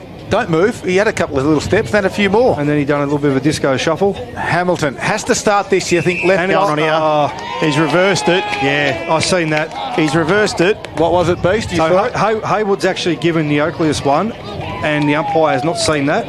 As the umpire's turned, he's witnessed Neocleus just reacting, giving Haywood one into the gut. So, and the emergency umpire thought he needs a bit of a run, so he goes out there as well. Yes. Kick goes down the line. Hourigan and Kelty, what a match-up that is. Gets over the back on this occasion. Trent Baldy will run onto it, though, and the right footer chips to the pocket. Pepper and Membry again in a one-on-one. Pepper with great body work. One bounce, runs in and celebrates, if you don't mind. And he slams it home. He gave the one finger, don't argue, and I'm going to put this through. Well, I don't know about that, given the old one finger, because I actually just, my heart stopped for a second. I actually thought he's kicked out across the face of the goal, but he didn't. He has kicked it, and just good body work up there. Disappointing free kick to give away for Traralgon. It's just gone straight down the other end. Goal for Moe, probably against it a little bit, but nonetheless, another 6 points for Moe on the board. And Moe break the deadlock and take a 6-point lead at the 16-minute mark of the second quarter. The Moe Racing Club, Club Eastwood Bairnsdale scoreboard. Moe 2-4-16, Traralgon 1-4-10. Daniel Hutchison saying he didn't like the celebration with a one-finger salute. I've heard it all. Well, I would have done it once I've kicked it. He was still running into. He had 15 more metres to run before he kicked that. Yeah, very true. Back to the middle they go. Jacobson taps it down, out of side, goes through there. The legs of Cunico it was. Now Trent Baldy grabs it, goes towards Kelty. Dunbar closes and it gets down low and runs it over for a boundary throw in, out of side. 16 and 3/4 minutes gone. Moe Racing Club, second quarter. Don't forget, become a member today. You got a chance to win up at Club Eastwood as well. They're giving away a new car. Might be one of those new Suzukis too. It would be. Jacobson got the tap down and then roved it himself to Cunico. He gave the handball across to McMahon. He's dumping kick. He's to Hamilton in front. Wasn't able to collect it there. Maslin did well. Had the handball and we'll have a ball up in the centre square here. The Lions leading by 6 points. Front position was Blackshaw. Ambler, he thought he'd tap it around to Willerton. Got the handball out wide, looking for Daltrey. Tom McMahon. His kick over the top to a one-on-one contest. Lopez does good body work. Unable to take the mark, though. Coming through, Willerton was hard. Didn't take the ball with him. He's going to be... Nothing's going to come of it. Umpires keep calling play on. All the players had stopped there for a second. Ambler gets the handball. Dunbar. His ball is smothered there by Eden. And he, trying to get the ball over the boundary line, he's given it a little toe, and they're out on the full on that far side, Scud. Very unlucky. And he actually argued the point that it didn't go. We can't see being 150 metres away. Inboard kick, and Trent Baldy goes up to take the mark for the Lions. Just backwards of centre for the Lions. They do lead at the moment by 6 points. Kick towards half forward in the front spot. Kelty with a couple of bites at it and will be paid in the end. Free kick. Over the shoulder, chopping the arms, was it? Over the shoulder. So Kelty's had Pepper in the pocket, decides not to go there. He kicks to the true in the diamond area of the centre, the forward part of the ground, and no one can take the mark. I'll get it out in a moment. Diamond centre, we've got every shape you can think of. Well, the circle part, inside forward 50. Either way, no one can take the mark except the Maroons. Goes out the side towards Hamilton. His kick, Reuters and Haywood. Reuters lets it bounce and now gathers it and runs it over. Where is it, Scud? I was actually going for the upside down V, is what I was looking for. It's on the pitcher's mound over there. The diamond, the circle, the square. Anyway, head in front of the gum tree. Umpire throws a ball in. Blackshaw, he did well. Got the tap and then roved it well to Wood. He's looking to get the handball. He does, and he finds it over there to Rolly Baldy. His short kick wasn't 15, but did well to get rid of it there. Wood coming through there was Wood. His kick, it's going to be turned over. D'Angelo. Wood went back and had a good second effort. Maslin, his handball over the top. Looking for his teammate there, wasn't able to find him though. Ended up with McMahon to Tripodi. Quick hands. He's going to turn the ball over, and coming through is Van Dyke, and he said, I'll just put it on the boot and get it out of here. Kelty tried to stop it there with his legs, wasn't able to. Jackson McMahon did well. Daltrey, and he'll take the relieving kick for the Maroons. Good kick. Oh, getting one hand up there was Blackshaw just to caused the intercept, and then got a good handle to Gold. His kick to Eden on the wing area. Chips it over the top. They are out. Van Dyke was the one. He's got inside forward 50. Prowse, does it get to him? He's got to backpedal, the big fella. It's hard for him to go forward, let alone backwards. Well, it's easy to say from here, but I felt like he just had to jump. He's 8 foot tall. Instead, he tried to run backwards. In the end, we've got a boundary throw in 20-minute mark, second quarter. The Lions press again. Kelty and Jacobson. Kelty put it to the back. Ferrado runs onto it, snaps it around the body, pushes it across the face. That's tough to do with the breeze today. And didn't even score in the end. You feel like Traralgon probably needs to get down the other end and get another goal on the board, because, I don't know, I feel like they've probably had more control than Moe in this quarter. Oh, sorry, Beast. We're gonna. Sorry, mate. This went out of bounds on the full. Absolutely, and we're going to boundary throw in. It's either a point or it's out of bounds on the full, you would have thought. It was. Kelty came over the back with the ruck contest, though. No one's able to take it clear, but coming through, wrapped up there is Dunbar by Wood. I think you're right, Beast, too. I think Moe certainly look a lot more dangerous when they're going inside forward 50. Definitely, yeah. I just think Traralgon have had more of the play. They've held possession a little bit longer, just not able to get forward and score. Kelty and Jacobson. Wood came through, as the old experienced head does, came flying through the pack. He was wrapped up straight away in the tackle. We'll have another ball up. 30 metres out from the Moe goal. They lead by one solid kick. Jacobson in front. He got the tap down. Looking there for Ferrado, get the hand out. Wood, he took on one, took on two, got the handball through to Kelty, and he snaps it over the shoulder for a goal. And Jacob Wood in there, he's just a little terrier in there, isn't he? He just tears around. He's just so hard to tackle. And as it was on display right then, he just broke maybe 2 or 3 tackles, was able to get his hands free, get the handball out. Off to the coach in Declan Kelty, and Kelty was a nice finish from a skillful player. And Moe's lead goes out now to 12 points at the 21-minute mark of the second quarter. The Moe Racing Club Eastwood Bairnsdale scoreboard has the Lions at 3-4-22, leading Traralgon 1-4-10. We did say it was about a 2-goal breeze, we thought, down that end, which at the moment is exactly where the Lions are at. Jacobson in the middle, he gets over the top and does well. Neocleus came off the front of the square. He's wrapped up in the tackle there by the Lions. We'll have another ball up, still inside the centre square, although the non-controlling umpire was coming in. Looked like he was going to pay a free kick, but nothing came of that. Jacobson got the tap down, ends up with Ambler. He's going to deliver the ball inside 50. Hamilton's going to fly in front. McKenna did well, got down, wasn't able to collect it there, getting it out there through to hands to Danaher. He's dumping left kick, goes out to the far wing, and great body work there by Huey Dunbar. Looks to play on quickly by hands to McMahon. He finds Tate Marsh. He's going to deliver the ball inside 50 again for the Maroons. Nothing coming out of that. Trent Bald is going to get it. He's going to throw it on the left boot and say, marks up if you can. And Jackson McMahon will, and they'll look to reload again for the Maroons. Got to lower the eyes, you'd think, from this position for the Maroons. Got to basketball it around it, bring it this side, Scud. Yeah, they do. And he's going to dump it in again into the same spot where everyone already is. McKenna's going to come from 3 deep. Hamilton was in front. Nothing came from it. Maslin got the kick away. Mick Jacobson's going to stick a hand in there. Danaher's first to the ball. He gets a handball out, just looking for space, and ends up in the hands there of Belfer. His handball over the top to coming through and ends up there, coming into a kick. Good contested mark there by Hourigan against Kelty. He comes in board, needs to be spot on. Wasn't. But D'Angelo was good enough to get the hands in there to whack. It's been quiet this quarter. His big kick forward's going to go to no one apart from the Lions. And Scott Van Dyke will take the relieving kick. He goes in board now and finds Danaher. And Danaher will stop and prop. He now gives the runner, and it is Maslin. Right foot kick inside forward 50. It goes. Prowse just going to go back again. He couldn't get that one either. Kelty says, I'll run onto it. Can I squeeze a handball out somehow? No, I can't. Hourigan will wrap him up. No prior opportunity, and well, ball up. Depending on who you are, but I understand why Hourigan thought that would have been given based on other decisions made earlier, Scott. So ball up inside forward 50. 24 minutes into the second quarter.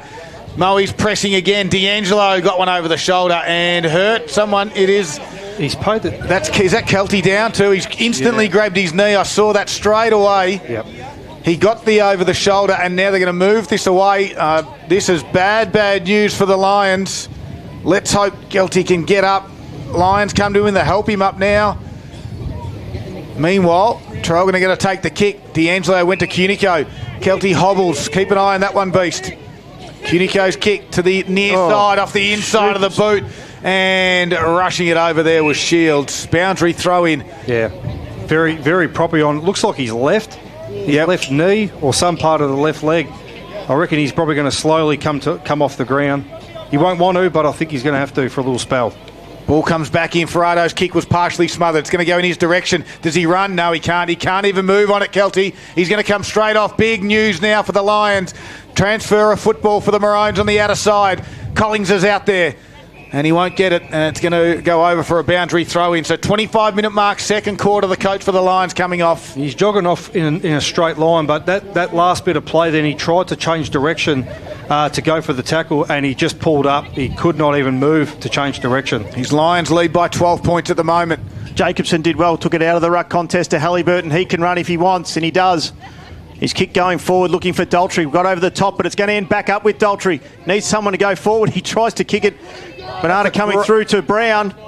That well done by Masters, who's been good. He gets the handball over to Maslin, and the Lions are repelled through Shields. He's wrapped up straight away by D'Angelo. We're going to have a ball up. So big moments, all thanks to Metricon Homes, Australia's #1 builder, 8 years strong. Kelty's gone straight into the rooms to get assessed. We'll keep an eye on that one. D'Angelo's wrapped up in a tackle straight away there by Riley Baldy. We'll have another ball up at 55 out from the Maroons' goal. We've ticked over 26 minutes. It was Prowse who got the tap down. Looking to break the tackle there was Ferrado. He gets nothing out of it. So to me, if I'm coach, am I thinking now, right, we've lost Kelty. This is your Traralgon coach too, by the way. We've lost Kelty. Do we now start to maybe think about Ty Hourigan going up to centre half forward because they've had absolutely nothing to go to up forward? Especially for the last couple of minutes, absolutely, Beast. Jumping tackle, free kick to the Maroons. And a little bump too, that could have been 50 Absolutely. as well. Looking for Leprez. Oh, and he's just snagged it in with the left hand. He's thrown the mid out like Ricky Ponting used to do in the slips and has taken it. And this is a big one for the Maroons. It was a nice grab there by Leprez. I thought it was a little bit casual by Louis D'Angelo with his kick. I thought, maybe just a little bit casual, but it's come off. 45, Leprez plays on. Oh, then he's spilled it himself as he's tried to play on. Got the handball. Halliburton was there. He's going to run in 20 metres out directly in front. Keeps it low and puts it through for the Maroons. Not what you would have had set up as Dylan Leprez was coming through, but they'll take the goal anyway. Exactly how they planned it. Definitely didn't look perfect, that's for sure. And Halliburton's goal has come at the 27-minute mark of the second quarter. Reduces Moe's lead to 6 points on the Moe Racing Club Eastwood Bairnsdale scoreboard. Traralgon 2-4-16, trailing Moe 3-4-22. So big moments, all thanks to Metricon Homes. Start building in just 16 weeks. Contact Metricon today. Love where you live. Coach Moe supporters got their heart in their mouth at the moment. Their key player is off getting assessed. Back to the middle we go. Jacobson tapped it and then got it out. Handball backwards to D'Angelo. He can't grab it on the first time. Marston will keep his feet. Well done by D'Angelo. Forward handball. Great work by Riley Baldy. Grabs it and dumps it. It's a barrel. It's going to go over the back. Hourigan takes the uncontested mark. And Hourigan will slow things up. That's why they've left him at that end of the ground, Darryl. He looks to the outer side. The target will be Daltrey. Might not get there.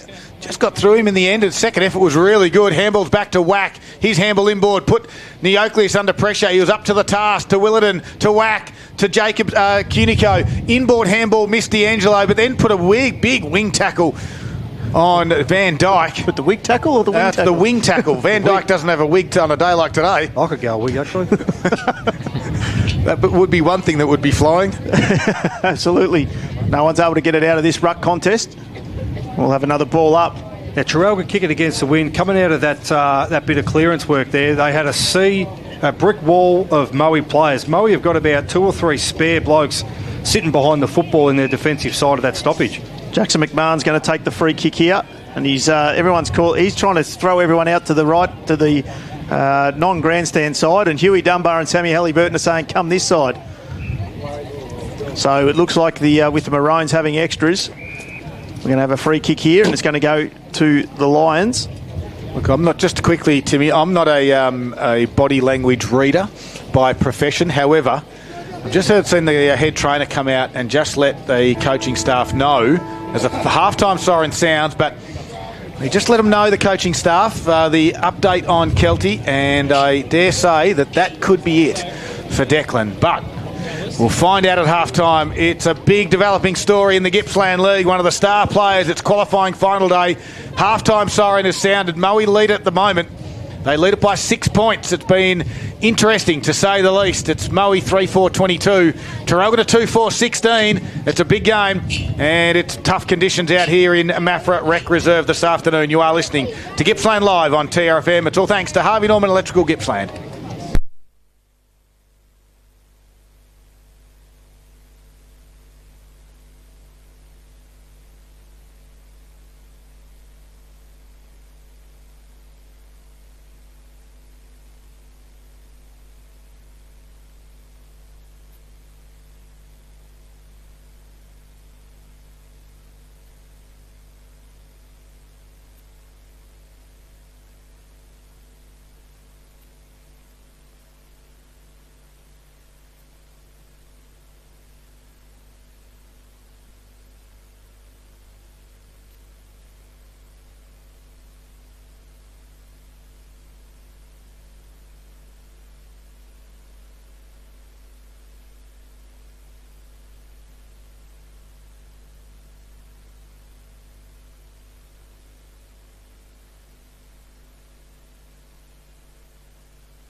It's time for this week's Gippsland League Top 5. Let's go.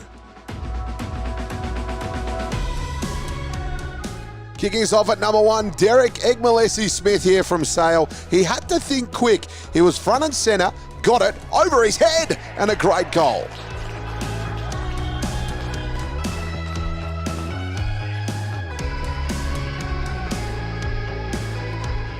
Number 2, this one's an absolute peach. Kay DeRoiters here from Traralgon. This is tough. He's right on the boundary line. How does he do that? That is one of the best you'll see. Goal of the day, winner. You are not a contender, it's the winner. You are kidding me, Timmy. That is one of the best we have seen all year. From Number 3, it's Blair Roscoe here from Traralgon. Beautiful little pick up this, but even better evading his opponent. Then he just goes bang, lines it up, puts it home.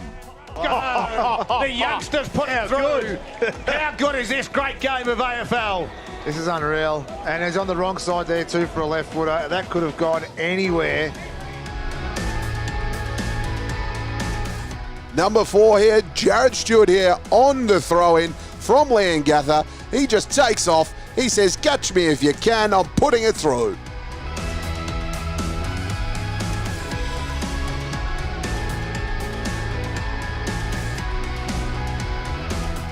Number 5, it's Liam Masters here from Moe. He just gets the hand pass right on the paint at 50, bangs it home.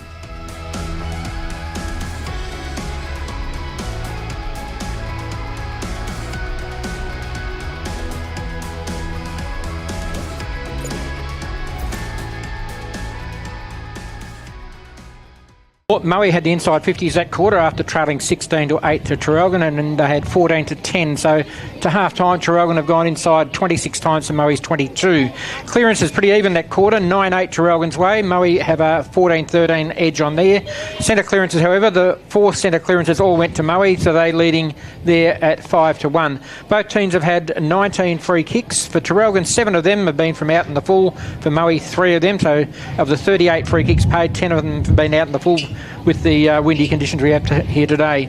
Moe leading the mark count 51-33, 8-7 Moe's way in contested marks. Marks inside 50, Moe 5 to Traralgon 2. Nothing was scored from set shots that quarter, so it's only 2 behinds to Traralgon and 1-1 and 1 out in the full for Moe. The Battle of the Ruckman sees Mac Jacobson with another 13 hit-outs. He's had 22 to half-time, up against Chris Prowse, who had 10 that quarter, taking his tally to 17. Haven't finished the Moe individual stats at the moment, but for Traralgon, Jackson McMahon, 10 disposals in the second quarter. He has 15 to the half-time mark, 11 to Louis D'Angelo, 9 to Connor Ambler, and 8 to Jordan Cunico and Ty Hurrigan. Declan Kilty's day is probably finished on 8 at the moment. I'll do these as we go. 5 more to Riley Baldy, takes him to 11. 7 more to Trent Baldy, he's on 13. 6 extra to Scott Van Dyke, take him to 17. 6 to Ben Danaher, who's up to 9. Lucas Ferrado, 7 that quarter, he's up to 9. There it is, all the key stats. It is, of course, half-time wrap, thanks to Gippsland Mowers. Daniel Hutchison's with us this afternoon for special comments, and obviously a big news at the moment is all about Declan Kelty, Beast. Yeah, well, he's been pivotal, hasn't he? Obviously his stature and who he is, but for this game alone, he's been the man for Moe in their back half to start the game, and then he stayed at that end of the ground to be their focal point up forward. So, not good news for Moe and for Declan, but, they'll have the second chance. We won't see him again today. I'd be very surprised. Given that they do have the second chance, he'll just be resting up, icing, doing whatever he needs to do, no doubt, to go on to next week. And fingers crossed that it is just a short-term injury there, something that you don't want to see when it is around that knee injury. You don't want to see any long-term concerns coming out of the game, especially this late in the season, but also his point of the career as well. And the fact that he ran off and he wasn't in all that much pain might indicate that he's probably ligament-wise he's probably okay, because generally he'd been in a lot of pain doing that. So, let's hope it isn't the worst for him, but the fact that he's run off the ground and walked into the rooms unassisted, hopefully it's best case scenario. Timmy, quick words on that first half of football in your eyes, and we'll get some scores from Beast. Yeah, I think very different ways in which the sides are going about it, using the breeze, but then also going against it. I think we saw in Paul's stats when in that first quarter, Moe obviously chipped the ball around and played slower play, whereas we noticed Traralgon a lot of the time we're trying to go some long kicks, and when they actually moved the ball around their attacking 50, they were able to get some better inside 50. So I think they need to be a little bit smarter, obviously, when they're going forward with the breeze, but I think they need to take a little bit of a leaf out of Moe's book in that when they're going against the breeze in that fourth quarter to actually move the ball around and attack it from there. It's half-time wrap thanks to Gippsland Mowers. Here's Daniel Hutchison with all the key scores from around Gippsland, and I mean entire Gippsland. Yeah, we are. We're stretching quite a distance this week, guys. Mid Gippsland over at Newborough, it's Fish Creek at half-time, 5-3-33. I've got a little edge on Yanar, 3-3-21. In the North Gippsland, looks like Tyres may have just kicked away slightly on Yallourn North over here at Sale. 8-3-51 is Tyres versus Yallourn North, 3-2-20. East Gippsland, I'm just unable to get one for East Gippsland. The Omeo District Grand Final up at Swan Reach is 5-3-33 Omeo Benambra to Swifts Creek, 2-1-19. So they've come back a little bit, Swifts Creek. Allenbank District, Bullen 3-7-25 to 2 points, Allenbank. And the West Gippsland, a lot close actually. It's Coralline 4-9-33 to Phillip Island 4-6-30. So Coralline have jumped Phillip Island in that second quarter. Yeah, absolutely. There it is. We've pretty much got you up to speed with everything. Just quickly on the netball front, Timmy. The SCART A-grade netball here, obviously over on the courts, three-quarter time at the moment. Druin 34, the Gulls 31. Oh, absolute tight one. Of course, Moe sit in top spot there, so they got the week off in A-grade netball. There it is, all done. Our halftime wrap. It's been all thanks to Gippsland Mowers. The third quarter's coming up after the break.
thrown the rugby jumper on straight away, and he's back on the bench, which is great for the team. So 3 players coming to the bench here. Interesting that Ben Danaher comes to the bench as well, one of their prime midfielders. You'd expect him to start in the middle of the ground. He just hasn't looked his best today. His stats, Paul Carter, for the day, he's been obviously a big ball accumulator in the past, but today... It was just 3 in the first quarter, but 6 in the second. 3 kicks, 3 handballs. Worked into it nicely, but interesting you start him on the bench here, Beast. Is that a fair comment, maybe? I mean, the game's still in the balance, isn't it? So it's only, 6 points?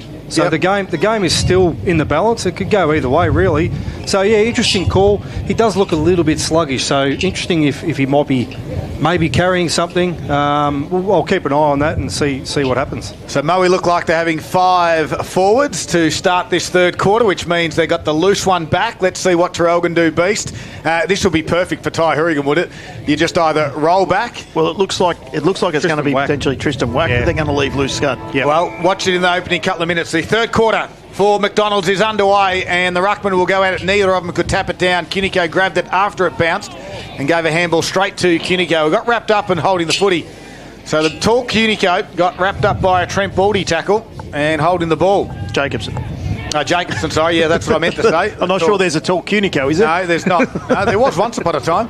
True. The outlet kick went towards Prowse. Down at ground level, couldn't complete the mark. Handball forward from Ferrado. Now goes to the big ruckman in Chris Prowse. Trying to get around a couple. Somehow, no, I was going to say, he got a handball away, but he had an eternity. It was too long. It was holding the footy.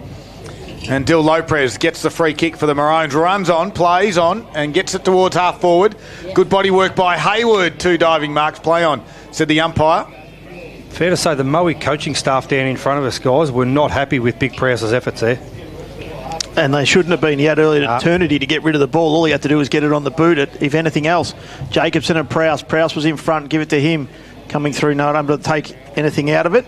Umpire will come in and ball it up again.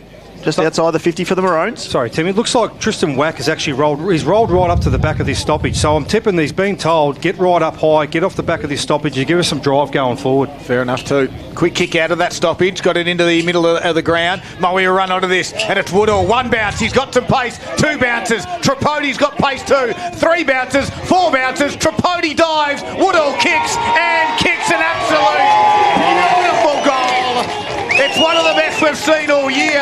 And the youngster in Max Woodall, take your hat off to that. A running, bouncing goal. There's none better in this game of footy. Well, there's another contender, Darryl, for our Zambero goal of the day. Just put the afterburners on, did the young Woodall fella there. And that's what I love to see. Harry Pepper done at the other end, raised a finger prior to even getting close to the goals. He's turned around, put the finger up. He knew how big that goal was. Superb finish. And takes Moe to a 12-point lead at the 2-minute mark of the third quarter. The McDonald's Gippsland scoreboard has Moe at 4-4-28, Traralgon 2-4-16. I don't reckon there's too many quicker blokes than Woodall and Tripodi chasing as well. Absolutely. Jacobson took it out of the ruck, got a handball looking for D'Angelo. He was first to it. He's wrapped up straight away there by Wood. And we'll have a ball up still in the centre square. Scud, we've had 4 goals kicked to the netball end and 2 with the breeze. Can't believe work that out however you can. D'Angelo, he got the throw over the back of his head, but anyway, umpire's call play on to Cunico. Whack, playing the loose man, goes forward looking for Reuters. Here's another one who's quick. He's able to get out of there. He's wrapped up. Reuters gets the ball back inside 50 looking for McKenna, came over the back, delivers it in front. Can he bend down? He does. Blackshaw tried to tackle him up, couldn't get to him. Was Lopez off the left boot. He kicks it across the face of goal. Halliburton's there, tries to keep it in play and can't, and it goes over for a boundary throw in. Good result. I think he might have tried to tap it back into play there, Halliburton, so it's actually a good result for Traralgon anyway to get a throw in right in the pocket. McMahon to do the ruck duties with Chris Prowse. Ball comes back in. McMahon in the front spot, tapped it straight down. Maslin overran it. Little squeezing handball from Ambler. Little quick kick from, was it Reuters in the end? I think it was.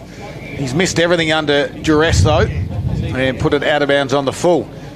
I feel like the message for Traralgon's, particularly half-time with the coach, would have been to let's just really take this game on. We're not going to stand back and let Moe run away. So let's just try and be really offensive and push hard forward. We see Tristan Wack. That looks like what his role may be in this second half of footy.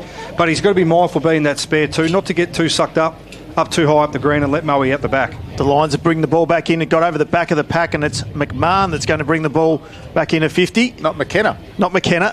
Ambler wasn't able to take the mark. He's wrapped up straight away. Ball's bouncing around there. No one's going to be able to get that out. And the umpire will come in. Thought it was a little bit gutsy to have McMahon going up against Prowse, but anyway, McKenna did a good job. Change your names. Jacobson and Prowse. Prowse got the tap down. Who's looking to get it out of there. Wack was able to pull it out, throws it on the boot, looks towards the goal square. Getting back there, McKenna is there. He's trying to throw it around. Nothing comes of it. The Lions wrapped it up. Low pres. The umpire's going to come in and we'll have another ball up. They've held up really well. Beast the Moe defence when the Maroons have had it going forward. Oh, they've been superb. They've been superb going to this end of the ground, holding Traralgon up. They've been really good, their defence, the whole game. Prowse got the tap down. Baldy threw it on the boot, looking for Shields and Tripodi. Tripodi was able to get to it. He's looking to get a handball out, and he does to D'Angelo, who goes over the top. Great handball there from Daltrey to Willerton. He went left and he went right. His handball missed the mark. We're going to have a ball up inside 50 for the Maroons. Nice tough start here for the third quarter. 5 minutes gone. It's the Lions that lead by 2 goals after Max Woodall had a ripper for the Ambrero goal of the day contender. Tripodi goes over the top. He's going to be paid a free kick, and it's going to go to Jordan Shields. So Shields on his defensive 50. 5 minutes into the third quarter for McDonald's. The new quarter pounder range at Macca's. It's the icon you love with a little extra flair. Kicks towards the wing. The Breeze will take it from right to left. And now running onto this one is Riley Bordy. He's got Willerton. He kicks it over the top. Membry read this well. There's a bounce for Pepper. Membry's in the right spot. Pepper gives him a shove. Oh, the ball does dirty tricks sometimes because it bounced backwards in the hands of Pepper. And Membry said that footy can go get stuffed. Pepper with a great goal, though. Yeah, great work there by Harry Pepper. Again, though, you look where the ball come from. Involved again, Riley Baldy. I don't know where they'd be, this Moe side, without the Baldy brothers, because they are doing an absolute power of work. A bit of speed out of that contest there, and kicks forward into a bit of space, and Harry Pepper finishes off nicely. With 2 inside 50s for 2 goals for Moe this quarter. They're now out to an 18-point lead, which is a match high at the 6-minute mark of the third quarter. They're 5-4-34 on the McDonald's Gippsland scoreboard. Traralgon 2-4-16. Timmy, the Breeze has swung around. They're kicking with a 5-goal Breeze this quarter. I don't think it has, but Jacobson got the tap. Hey! D'Angelo just had his head ripped off from Prowse. He'll take the free kick inside the centre circle. Man on the mark moved as well. He did. Umpire's called play on though. Hourigan. He delivers the ball deep inside 50. But going back and taking the strong mark there is Scott Van Dyke for the Lions. Just got to be smarter with the Maroons taking it forward. The Lions have kicked 2 goals against the Breeze, or with the Breeze, who knows. We've had most of the scoring done at the netball end where we didn't think we'd get any scoring done. He's gone out wide. We're going to have a boundary throw in far side here at the Maffra Rec Reserve. It's the Lions by 3 goals. For our listeners, we're not making this up. The earlier games were certainly kicked towards the right of your radio, towards the city end of ground at Maffra Rec Reserve. Absolutely they were, but it's interesting, Beast, that the 2 goals from the Lions this quarter have come from run, but the grandstand side. Yeah, absolutely they have. And that's probably where they're going to look to potentially exploit Traralgon off their half-back line. Shallow throw in and kicked around the body. Whack was on the end of it. Gave it to Marsh, who just dumped it out. And again, Prowse takes the mark. Low press comes in with a little bit of argy-bargy. Nothing untoward there. Inboard handball to Danaher onto the ground. He kicks it the left foot towards the wing. Prowse, they're not getting any smaller, those big boys. Ground level there was Eden. Handball was smothered.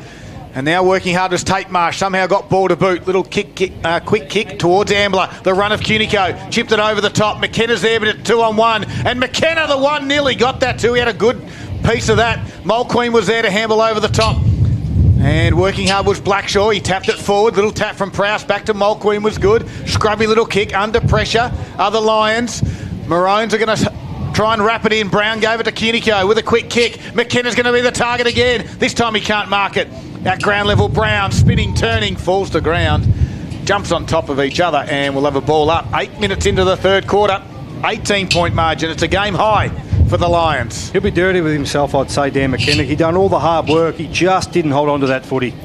Coming through, Ambler tried to get it out of there, but couldn't. It was Maslin that takes a dumping kick out for the Lions, wrapped up straight away in a tackle, coming outside their 50, and we'll have a ball up far side. We're ticked over 8.5 minutes gone. And Prowse will go at it up against Jacobson and give it to Prowse on that one. He roved it himself. Got the handball out Came through for Danaher. Quick kick forward. Ends up in the hands there of Belfer. He gives the handball over to Eden. His handball out to Baldy. Delivering forward. It's a low scrubby kick. It's Pepper and Membry over there. Pepper gets down, taps it, keeps it in front of him, looking forward, and he did cleverly well there.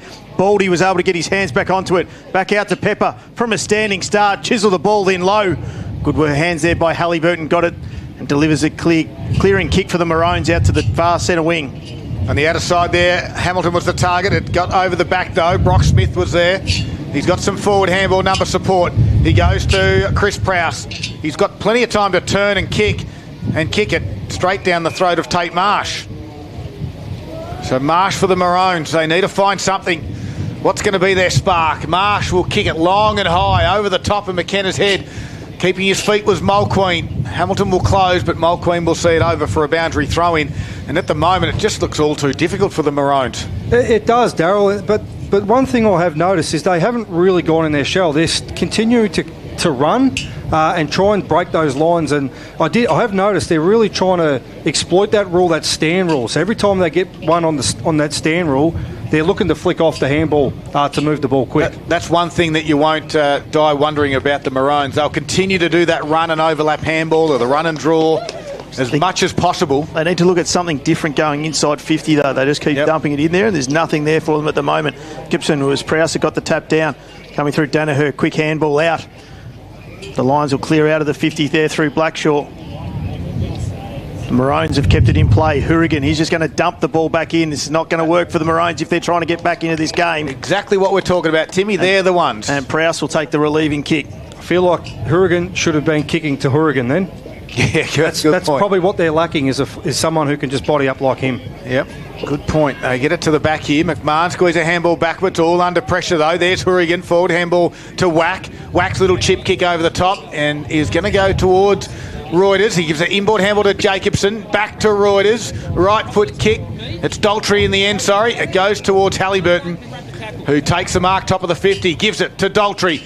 Comes back onto the right foot, thumps it high and long. Breeze might bring this back beautifully from a standing start, if you don't mind. That's the spark the Maroons want, and it's come from Chance Daltrey. That's a thumping kick, and there again, we just seen exactly what we just mentioned before around Traralgon. They take the mark, they look to play on quick and flick that hands off. Chance Daltrey clearly is the one they're looking for there. Goes back. Knows how much power he's got in his legs, just thumps that from outside 50. And brings Moe's margin back to 12 points. We've played 11 minutes in the third quarter, and that goal takes Traralgon on the McDonald's Gippsland scoreboard to 3-4-22, trailing Moe 5-4-34. The first goal. Scud, we'll go with that one. First goal for the Maroons, kicking with the breeze as it continues to gust here at the Maffra Rec Reserve. Ball's back into the middle. Big Jacobson gets the tap down. No one's able to take that one out, and umpire Ryan's going to come back in. We'll have another ball up between the boys again. Jacobson front position, gets the big tap down, looking to get something out happening. Handball comes out, ends up in the hands there of Ambler to Tripodi, puts the speed on, comes inside 50 looking for McKenna, but he's got two against him, unable to take the mark there. And Reuters was able to pick it up. Smith was the one that couldn't quite take the mark, but it was Masters that dumped the ball outside 50. If he can, he's going to try and find the boundary line, which he does.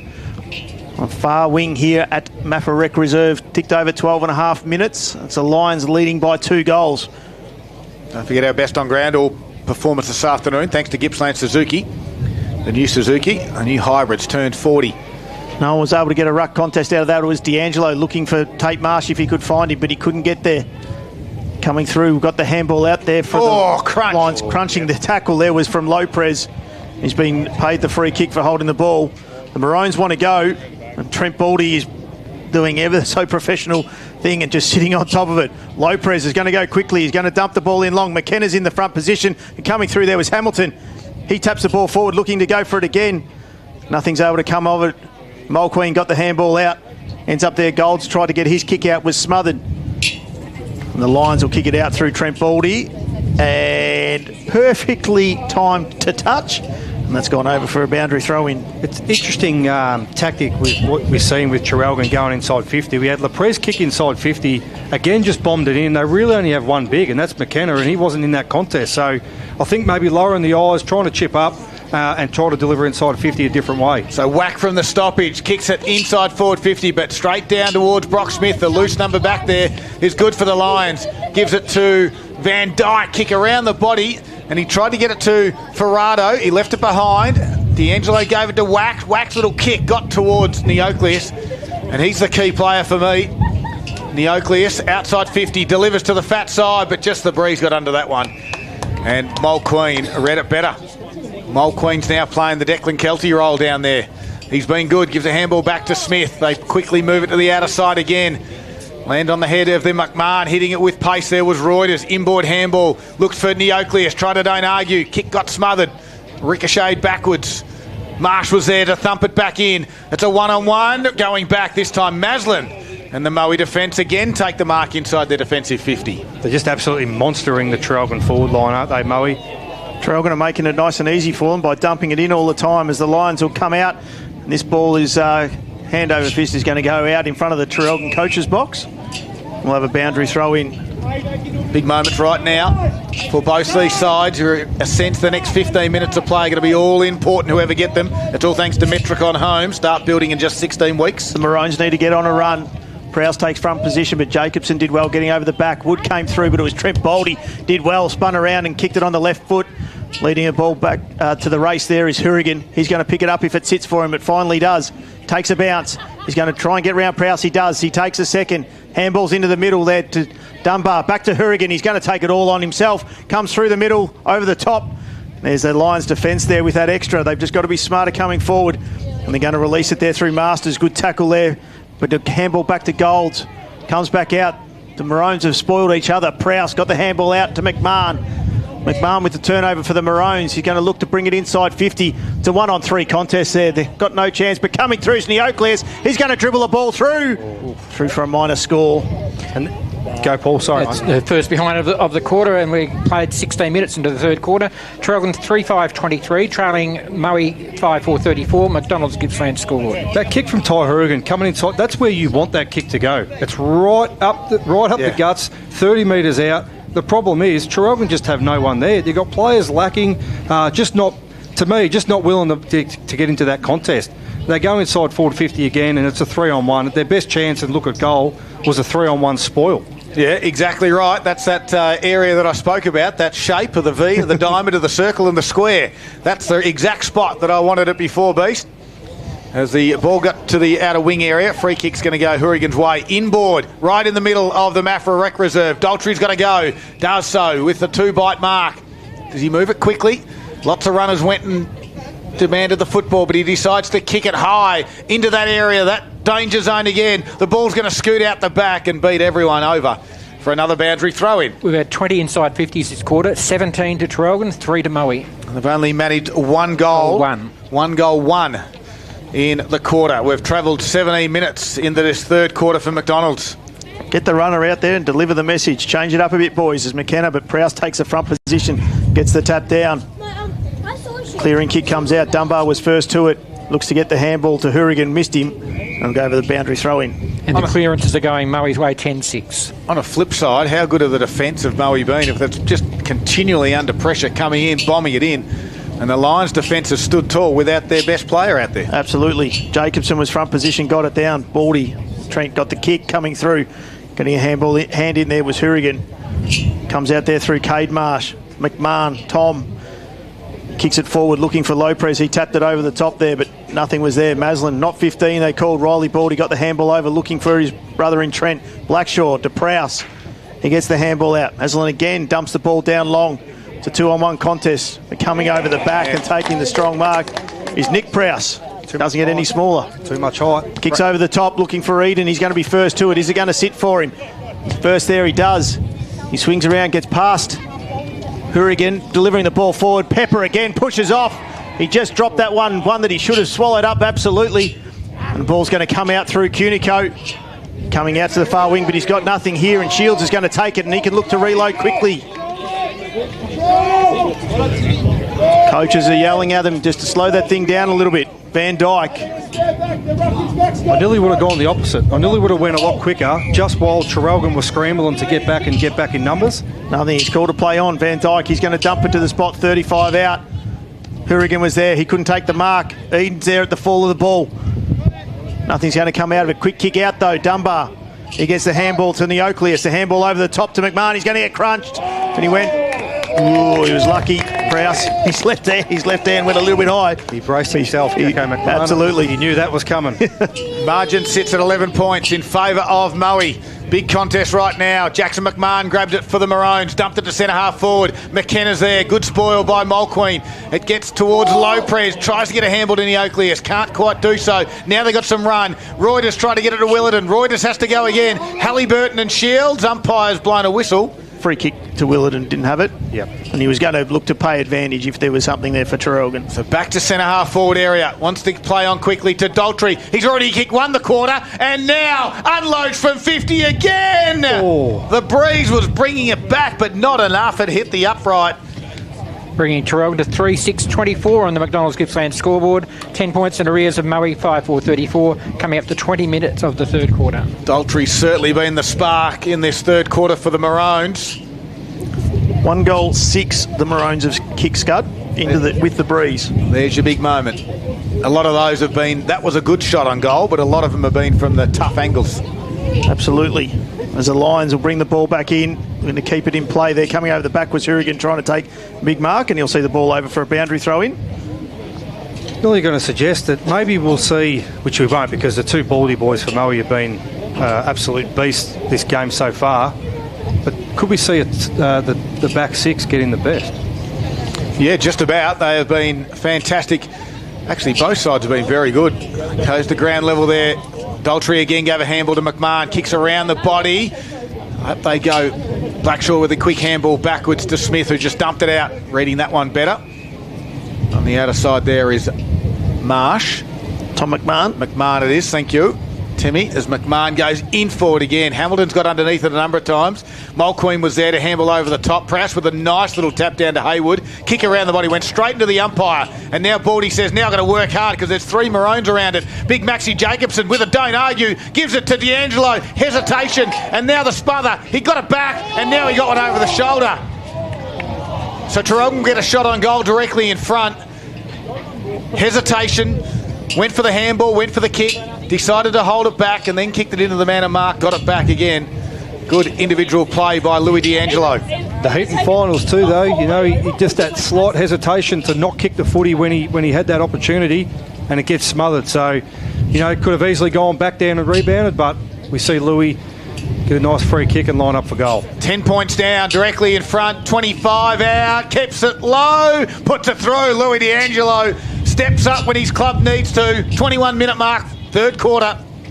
I feel like that's the best way Traralgon are probably going to get some some goals on that scoreboard, is the way they just sort of had that bit of play there. They just sort of kicked in, a bit of run and carry. The bomb kicking is just not going right for them at the moment. Margin back to 4 points in Moe's favour. 22 played and of the third quarter.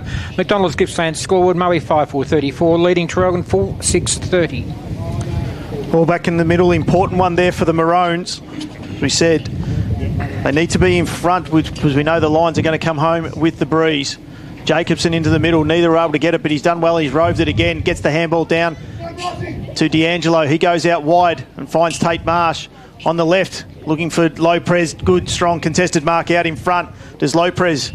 He swings round. What do they got forward? Kicks the ball into the pocket, looking for McKenna. He's got 2 in front of him again. Nothing's able to come out of it. And the ball's going to be wrapped up. And I think that's again with the Maroons. Like, they've got the loose back the Lions. They can't just keep looking to go for McKenna. He's going 1-on-2 every single time. Goes over the top. Prowse did well, got it down. Danaher got the handball out. Neocleus looked to be wrapped up. It was Mulqueen who threw it on the boot. Wilton, he gets round. He looks to get a handball. He looked to put it on the kick. Gets the ball back out to Ambler. He's going to basketball it around to the top of the 50. It is Cunico there. He's going to swing around on his right boot and pushes it extra to the other side. Not from our angle, but from the goal umpire's angle. It went through for a point. 4-7-31 Traralgon, trailing Moe 5-4-34. McDonald's Gippsland scoreboard, 23.5 played third quarter. I'm not sure on McKenna's fitness levels, but maybe he needs to just be a bit more higher up the ground and maybe try and make some contests higher up the ground and be an option for them. Maybe across half forward, he's been able to just plonk himself deep all game, but I think the time is just to make a change. Lions go short. Maslin went to Smith. And Smith kicks it to the point of the square. Lets the breeze just take it across to the left. A fraction. Balfour with the head over the footy. D'Angelo with the tackle. And the umpire will ball it up. 24 minutes have gone into the third quarter. We know that Moe's final quarters have been ordinary to say the least. They do lead by 3 points and they are going to be kicking with a bit of a breeze in the final quarter, although it hasn't really been the way that the scoring has gone. Interesting to see. We've got around the ground scores, all thanks to Harvey Norman Furniture. Timmy, A-grade netball. A-grade netball, and the Warragul Gulls have come over the top of the Druin Hawks in the last quarter, scoring 14-7, and they take out the win 45-40. All right, we'll get you a player of the day there from the Warragul side very shortly. Of course, they'll be taking home the Harvey Norman voucher. Just while we've got a ball up, the Omeo District Grand Final, three-quarter time, it's Omeo Benambra by 60 points. That's a little bit over that one. Turn the Jets on in the third quarter. The trainers will be running something out in the drink bottles in the final quarter, you would have thought, and it won't be water. As Halliburton kicks it towards half forward, out the back, Masters with a mark, nicely done. Been very good. Just got another around the ground score as well. Nick Lucchino got the quaddie in Melbourne, well done Nick. And the last league hasn't run yet. As Shields takes a mark for the Lions. Shields looks up, target should be Nick Prowse down the line, but he goes short to Balfour. Halliburton tried to spoil. Moe with some numbers. Woods there. Comes back onto the right foot. Puts it down, and there is Prowse getting on the end of it. Horrigan rolls back and is a loose one back, so the Lions have to just slow things up. Nick takes his time. He will chip it to the top of the 50. It was Eden has to go. Pepper grabbed it. He wants the boundary line. He's going to get a boundary throw in inside forward 50. And very well done. Traralgon had some numbers back, Beast. I would say it's a good result for Moe. Given the 25-minute mark now of the third quarter, to get a bit of a quick kick out of a stoppage and get a ball up, a throw in, inside their forward 50. Good result. Jacobson goes at it. He's that front position. Shallow throw in. Gets the tap down to McMahon. He's taken after he's kicked it. And it's going to be downfield. Free kick in front of the Moe coach's box, and it's going to go to Hamilton. The Maroons are calling for it. Just on the Moe coach's box, Declan Kelty doesn't have any ice on his knee, but he is on crutches. Hamilton goes to the torp, which he does. And Mulqueen was able to take the mark there. He's going to come in ball and finds Riley Baldy. They're out here, the Lions, if they can, and they can run with it. Ends out there through... that is Haywood. Haywood was able to get the kick out. Wasn't on the mark, but Ambler came hard at it. Low presence first there. If he can get the touch, he's going to be... Haywood did well putting his head over the ball. Good hard contest. We'll have a ball up.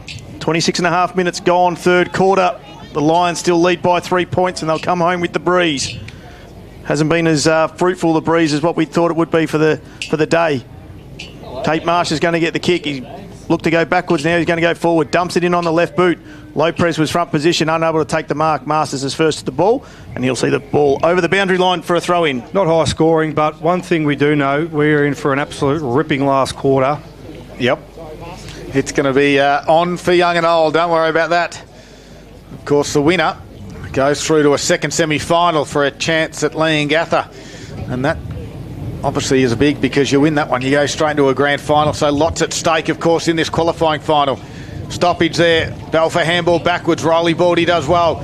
Just gives a handball back to a teammate. Just dumps it out, does Maslin, towards the wing area. Big pack formed and Prowse crunched it.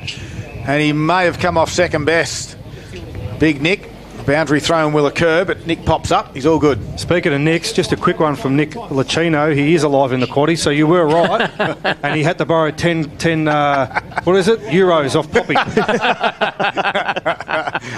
Boundary throw in. Prowse tapped it down. D'Angelo's kick doesn't go a great distance. Pepper's back now. He rolled back in the last couple of minutes. Gives a handball off to a teammate who dumps it down the line. Prowse just thumps it forward. Bembry's a loose one now for the Maroons back there in front of the gum tree at the Rec Reserve. The switching kick to McMahon across half-back. He'll continue with a switch. Is it dangerous? No, because Daltrey's in the middle. He can't complete the mark, though. Can they get a runner onto the end of this one, Maroons? Wood says, I want a handball to open space. Shields with a head over the football. Great courage. Gives a handball to Maslin, and Maslin dumps it straight down to Balfour. He's got no one forward. He has to go slow. Gives a handball to Baldy, and Baldy gives it to Eden. He might even give it back. Eden says, no, I'll kick it. And the wind pushes it across. And Baldy wanted it back. He threw the hands up, Yeah, didn't he? He wasn't happy. He was looking for that run on. Little one over the top. Eden decided to try and put the cream on that one, but 4-point lead to Moe, closing in on three-quarter time, 5-5-35 to Traralgon 4-7-31, all on the McDonald's Gippsland scoreboard. Gee, that was a big moment right there, wasn't it, for Metricon Homes? Huge moment. Got one in red time. Absolutely. Hourigan will bring it in. He takes 2 bounces, goes forward and finds Lopez. In his back half, he looks to go forward. What's he got ahead? Just going to dump it long. It's a 1-on-2 contest. Reuters was the smallest one out there. He's wrapped up the tackle low of the Lion player and stopped the flow there. Just, I'm not sure that that's the right kick either there, Scud. Like you just got to be smarter about that. You're kicking to one of the smallest blokes out on the ground. Prowse did well, took it out of the contest. Eden wasn't able to take the mark, but he's head over it. Maybe at the time of the quarter, Timmy, maybe it wasn't a bad option instead of taking that risk. But it did go 29 and a half minutes, that third quarter. And it is an absolute belter here at Maffra this afternoon. It is the Moe Lions leading 5-5-35, leading Traralgon at three-quarter time 4-7-31. It's a 4-point margin, and we have got one to go as both sides just have a little bit of a chat right on the three-quarter time siren. As the senior leaders of both clubs just sort of get them separated, get their composure back on, because we have one quarter to go here and it's going to be an absolute beauty. You are listening to Gippsland Live on TRFM on Saturday afternoon. It's all thanks to Harvey Norman, Electrical Gippsland.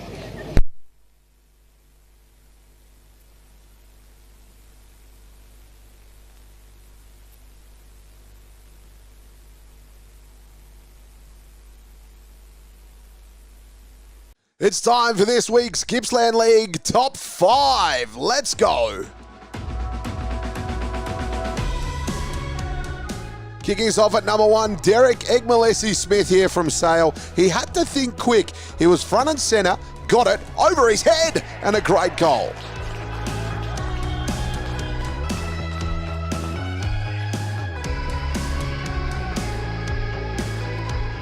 Number 2, this one's an absolute peach. Kay de Reuters here from Traralgon.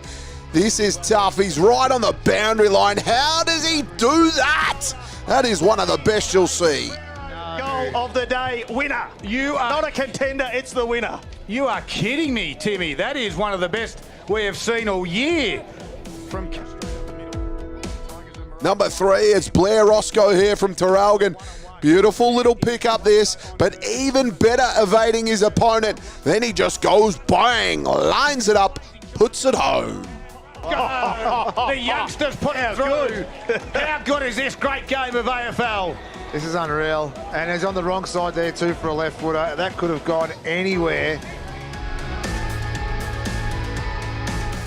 Number 4 here, Jared Stewart here on the throw-in from Leongatha. He just takes off. He says, catch me if you can, I'm putting it through.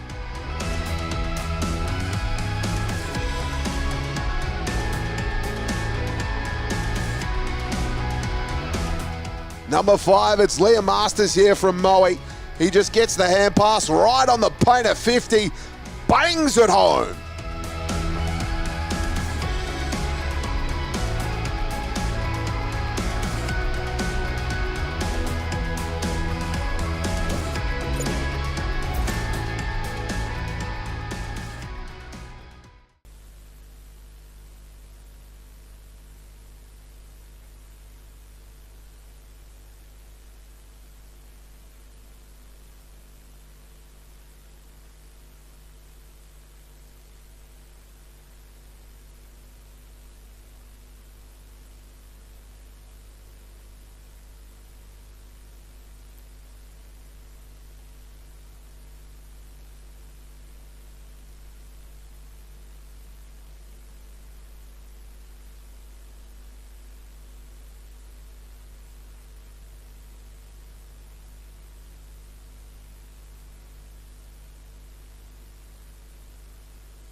Welcome back. It's three-quarter time. It's a 4-point margin in favour of the Lions. 5-5-35, Traralgon to 4-7-31. Both sides kicking 2 goals in the quarter, but the Maroons managed to reduce the margin by a couple of points. Here's the key stats.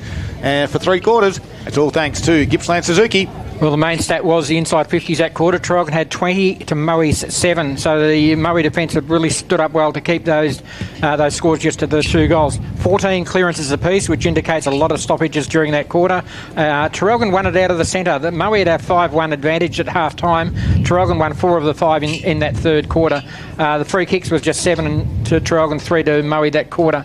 Max Jacobson going on with the job, 11 hit-outs. He's got a total of 33 up against Chris Prowse, who has 26 to three-quarter time. Individually, the leading stat winners of the players we're following for Traralgon: Jackson McMahon on 22, Louis D'Angelo 20, 15 to Ty Horrigan, 13 to Connor Ambler, and 12 to Jordan Cunico. For Moe, Scott Van Dyke on 23. Both Baldy brothers are on 18, 13 to Ben Danaher and 10 to Lucas Ferraro. Thanks very much, Paul. They are the key stats, thanks to Gippsland Suzuki. Both sides are breaking away from their huddle, and we've got some around-the-ground scores. Here's Daniel Hutchison for Harvey Norman Furniture. Yeah, Mick Gippy, Scott, it's three-quarter time. Fish Creek 7-4-46 to Yanar 3-6-30. The North Gippsland, it's TTU 8-11-59 to your Law North 4-4-28.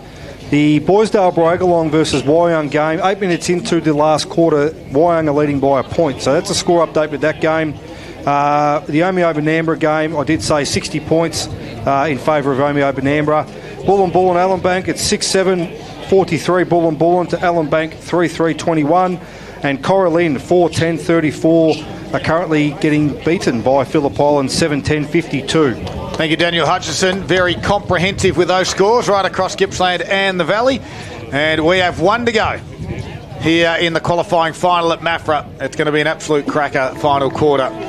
Tim Saxton, here he is, Gippsland Live on TRFM. Will it be the breeze or without the breeze that gets the job done as Jacobson and Prowse go at it, and it's Jacobson who gets the first tap down. Ferrado gets the kick. Trapodi with the handball there to D'Angelo to Cunico. He dumps it on the boot going forward. Shocking bounce for Willerton, the smallest bloke out there. But D'Angelo's able to get his hands wrapped up. He's spun around a 360 tackle and he's going to be holding the ball. And the Lions will take the free kick there through Ferrado. Bless you, Scud. Ferrado, he kicks the ball out towards, looking for Wood, went over the top of his head. He's able to hold it, he can't keep it in, he does. Taps the ball back out, looking for Belfort. He got the handball over to Wood. They've done it well. He's wrapped up in a tackle, and the umpire's called holding the ball. Unfortunate there for Wood. I'm not sure he had much prior there. Might make it something out of nothing there a little bit. Absolutely, but it'll be Tristan Wack that'll take the free kick for the Maroons. He chips it down low, looking for Jacobson's the front one. Hamilton came flying from over the back 4 deep. Wasn't able to get anything though. Willerton was able to kick the ball forward.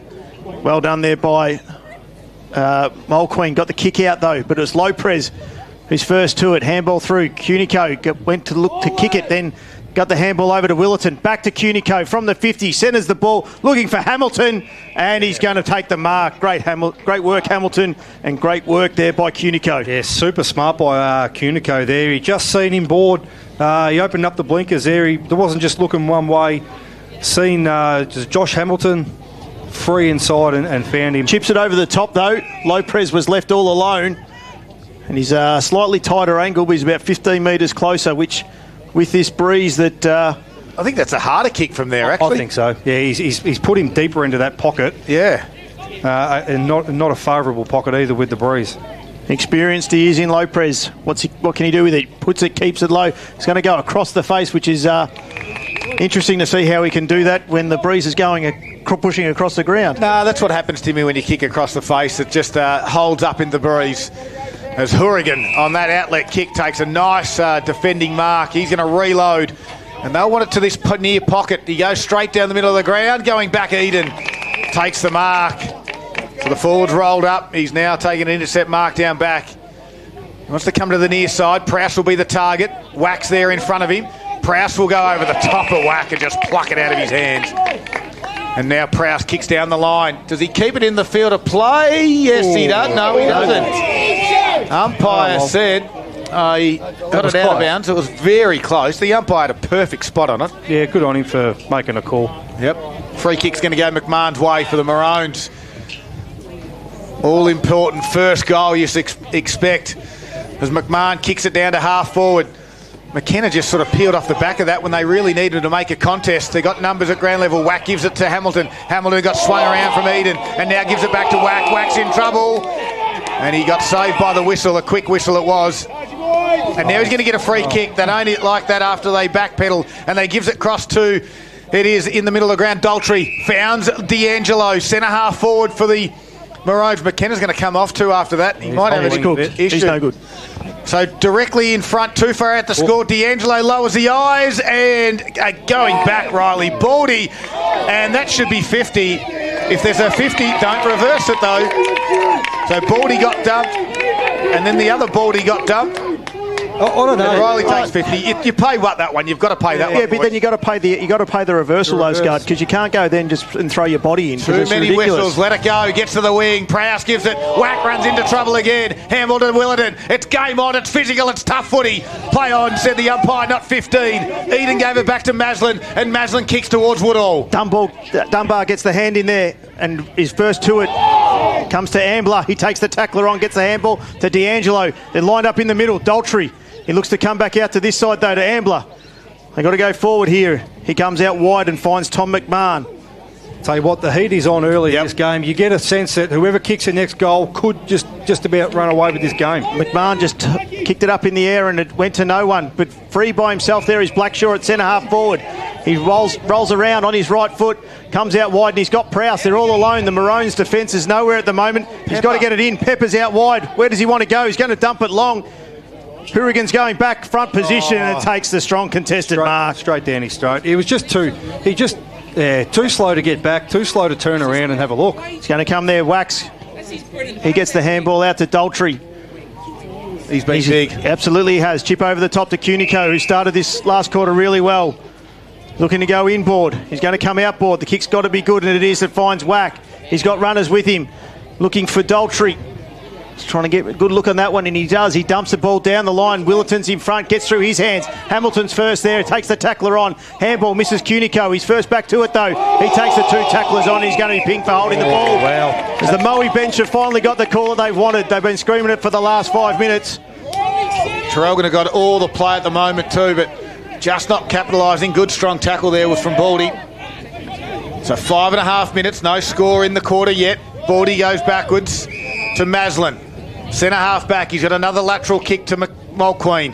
And now Mulqueen can run, have a bounce and chip it over the top to Van Dyke. They got another one over the top in Belfer. If he goes quickly, he doesn't. He's still got him on if he wants him out wide. And Van Dyke now decides to kick it high and long. Blackshaw, who's gone forward in the last quarter, was the target. It missed him, bounced and went over for a boundary throw-in. Slight change of pace, Beast, when they had Kelty up forward. Moe were going really quick in the second quarter. They're not so much in this last quarter. No, they've been a little bit more conservative, aren't they? But Traralgon have had most of the possession for this quarter. Tap down there from Jacobson to Daltrey, who quickly gave it to Dunbar, and then a quick dumping kick out of there for Traralgon. Found the boundary line again for another boundary throw-in. You just sense like Traralgon want to go quick, I reckon. Traralgon want to move the footy quick. It's their A game. It's their trump card. They want to move it quick. I'm not sure that Moe should be moving it slow, but I think they've got to score. You must be attacking to score. And Traralgon are actually going with the scoring end too. So Jacobson did it well, got it out of there. Ambler, he's kicked down the line. 1-on-1 contest there with Lopez. He stuck the hand out, couldn't get there, but Mulqueen did well. Got the handball out to Haywood. And his kick's going to find touch. And about 60 metres around from their goal. Just ticked over 7 minutes here in the last quarter.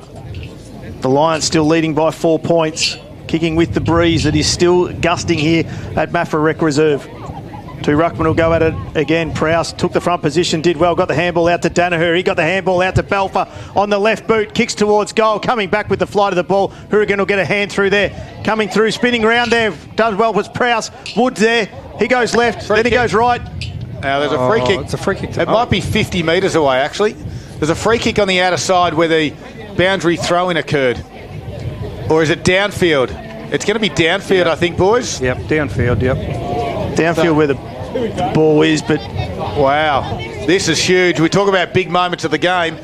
for Metricon Homes, and Wood's got a shot on goal. So we talk about the all-important first one. Jacob Wood, he's going to get it for the Lions. And there it is, your big moment for Metricon Homes. Australia's #1 builder, 8 years strong. Wood gets the opening goal of the last quarter. Not sure where that free kick come from, but they did have the numbers, Moe, when they went forward. You've seen the big fella went up for the mark. I don't recall who it was there, but Jacob Wood was at his feet. He actually come down with that footy, so he was about to have a shot on goal before that whistle came. And that's a 10-point lead to Moe now. 8 minutes into the fourth quarter, where the first score of the quarter has happened. Harvey Norman Computers scoreboard, Moe 6-5-41, Traralgon 4-7-31. I think lube your mouth up, boys, because I think this is going to be going absolute 100 mile an hour. All right, I'll have a drink. You take away, Timmy. Prowse got the tap down to Danaher. He's wrapped up by Willerton. Spun around, couldn't get his handball out, but eventually it came to D'Angelo.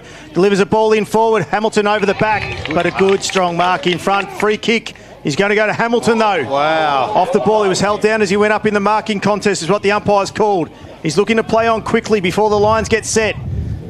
Kicks it across, centres the ball, looking for D'Angelo. He's going to get over the top. He wasn't able to take the mark. Tripodi from the spot that he kicked the goal in that second quarter. Tries to centre it. Prowse did well. He did well the second time, the big man. Danaher got the handball out to Balfour. Brown for the Maroons. To Tripodi. To Jacobson. He doesn't want it for too much longer. He gets the handball and he's going to put it over the boundary line. We've got a boundary throw in. It's hot, as we'd expect for the qualifying final here. 9 minutes 20 gone. The Lions are up by 10 points. It's a Maroon 60 metres around from their goal. So boundary throw in. Chris Prowse and Jacobson, little death tap out the back, and they run onto this, the Maroons. Back there was Woodall. He got off the ground, gave it to Trent Baldy. Cut, his kick doesn't go too far. Jackson McMahon was there, wrapped up in a Balfour tackle. Somehow the ball bobbles out. Maroons want it moving forward at all costs. D'Angelo gives it to Tripodi. In they go by foot. Big pack will form. No one can mark. Lopez taps it forward. Reuters was there, nearly got a good piece of it. Moe Lions defenders held strong. Van Dijk gives it to Danaher, and Danaher's got a bit of space. The handball to Baldy, and Baldy kicks it towards his coaching staff, who are on the wrong side of the field. Free kick goes Louis D'Angelo's way. 10-minute mark. Right in front of the coaching staff. He did well there, D'Angelo. Tucked Balfour in. He got an extra 15 metres, delivers the ball inside. Coming through and taking the strong mark there is Scott Van Dijk. It's got to be smarter again. We've said it for most of the game for the Maroons. They're just not hitting their targets as they should be. Van Dijk's going to stay this side. Looking for Danaher as his target. Brown comes in, but strong mark there by Danaher. Wondered why he started on the bench, Scud, in the last. Well, this is why. He comes through, gets the handball off to Maslin, going forward, going back with the flight of the ball. There is that man, Hourigan. They need him up forward as well. He comes back into the kick, finds Cunico. Wood stands the marks. He's got runners. McMahon gets around Wood, delivers the ball inside 50, looking for Wack. Hamilton's going to fly, but Wack's in front, couldn't take the mark. Coming through Reuters, racked up in the tackle. There is Van Dijk. We'll have a ball up 20 metres out from the Maroons' goal. So smart move, you reckon, Timmy, by starting Danaher off, just to give him that extra freshen up to run this game. Absolutely, out. He won't be running around for the rest of it. Lopez takes it out to D'Angelo, throws it on the boot. Through for a minor score. 9-point lead to Moe. We've played 11.5 minutes of the final quarter. Harvey Norman Computers scoreboard, Moe 6-5-41, Traralgon now 4-8-32. They really need to capitalise Traralgon with this bit of play down this end of the ground, and with Moe going forward and being able to kick that goal, they really just need to capitalise and get another goal on the board just to tighten this margin up a little bit more. So Van Dijk looks to the outer side. He's got Nick Prowse 60 metres away. It's probably too far of a stretch. Not with the breeze, Scud. Going the wrong direction, Tim. He went short. There's a blood rule. Van Dijk's got blood coming out of his nose, I'm going to guess. And out of his right nostril. Traralgon will take the opportunity to get their rotations too. Daltrey going off to have a little bit of a spell. And Baldy will come on for the blood rule for Van Dijk. They won't take too long to get him patched up. He's been a star. And interesting that the umpire says, let's play it on. Play on, but he's not off the ground. Not off the ground, and Baldy's not in the position. But anyway, let's just play on. The kick goes to the outer side, out the back. Working hard there was Marsh and got wrapped up by a Blackshaw tackle. Traralgon needed to be smarter then. Could have called for a head count. Yeah.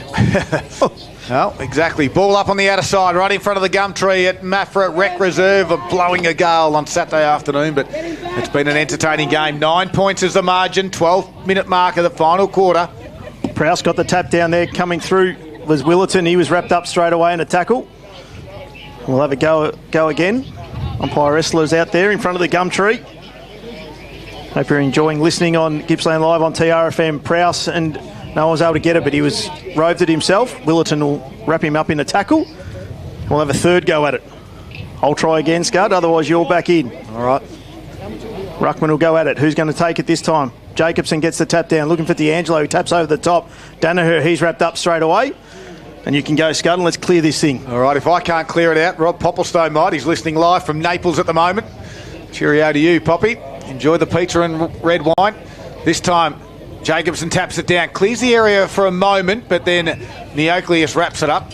And Haywood said, I'll have a ball up 60 metres out. Over to you, Rob Popplestone. No, okay. Tim Sexton. Not joined in. I'll have another go, Timmy. The ruckman are there, Jacobson with Chris Prowse. Prowse grabs it out of the ruck, handballs backwards. Danaher slides in and grabs the footy. Brown tries to get a handball out. He does so, and now they try to run onto it. Willerton scoops on it to D'Angelo. Forward handball to Cunico. Oh, no. 20 metres out. Cunico puts it through. Unbelievable work. Poise from D'Angelo, hardness from Willerton, and the class finish by Cunico. And there we see just the cream again. Finals time, the better players stand up. I nearly just cracked then, Darryl, because I did hear a whistle, but they were paying advantage. I thought umpire Wrestler was about to call it back because he's seen something that no one else in this whole joint seen. And now the margin just 3 points in Moe's favour. 14-minute mark of the final quarter. Harvey Norman computer scoreboard reads Moe 6-5-41, Traralgon 5-8-38. McKenna's just come back on the ground for the Maroons. We thought his day might have been done. He hobbled off, but he's back in. He's hobbling back on too, Timmy. He is. Jacobson and Prowse. Give that one to Jacobson. Baldy. Riley got the kick out there. Wood playing in front. He's wrapped up by Tom McMahon, but he gets the kick away. Does Jacob Wook. Inside 50.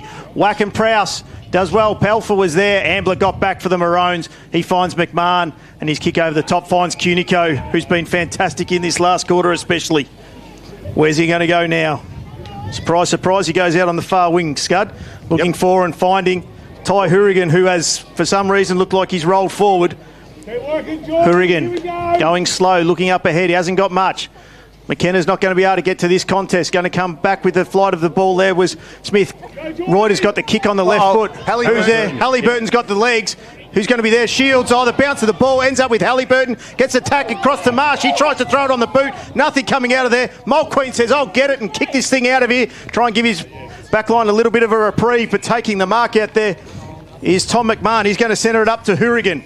They can bounce basketball it around if they want to, which he does. He's got Willerton all alone at the top of the 50. Mulqueen's cramping. Yeah, he's there. McMahon looked to play on. Halliburton's free. Cunico's free. Where's he going to go? They've all flooded back. There's two blokes behind him. That is it. He's going to dump the ball at the top of the 50. McKenna's going to come wide, but it's going to end up in Jacobson's hand. Big Maxie Jacobson read the ball coming in as best as anybody. And Mulqueen's cramping. He couldn't get the cramp out, and he ended up on the big tall Jacobson. Well, Traralgon clearly couldn't see that. We could obviously see it from here, but that was the mismatch there only because Mulqueen had cramped right up. So the kick was perfect. I don't think it was meant to go to Jacobson. I think Big Dan McKenna might have been the option there, but it's worked out well for Traralgon, and Jacobson has the opportunity to slot one. Big Jacobson's going to come in from about 30 out. Where's this going to go? The ruckman comes in on the boot, sends it forward, and he's hit the post. He's hit the left-hand post. 5-9-39. Traralgon trailing Moe by 2 points on the Harvey Norman computer scoreboard. There's 6-5-41. Best brands, best range, best prices guaranteed. We've got an absolute cracking game on our hands too. And that is at your local Harvey Norman store. Smith goes short to Maslin. And Maslin looks up. He's got Collings on the outer side, finds him by foot. Difficult conditions because that post was wobbly before he kicked it. Yeah, very true. He's done well to hit it. Collings chips over the top to Baldy. And Riley Baldy on the outer side.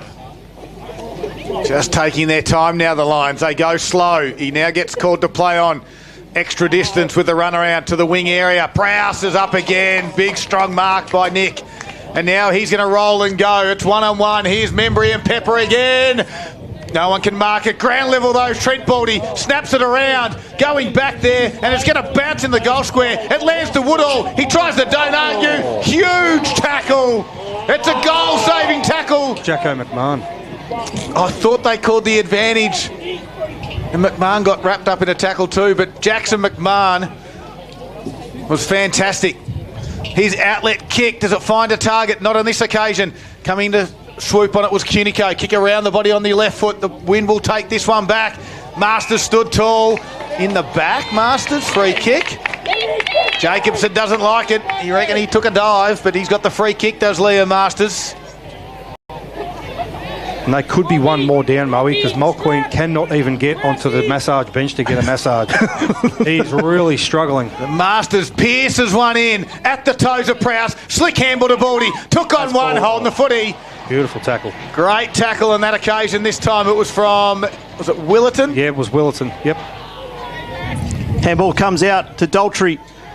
He's looking for Big Jacobs. He's taken out of that one. Lopez was there, but Cunico was forward. Who have they got now? Halliburton. He's going to be wrapped up straight away. Gets the quick hands out looking for Marsh. Shields does well with a great tackle, and he's called for holding the ball. I tell you what, if you get the ball, get rid of it straight away, because you are going to have no prior.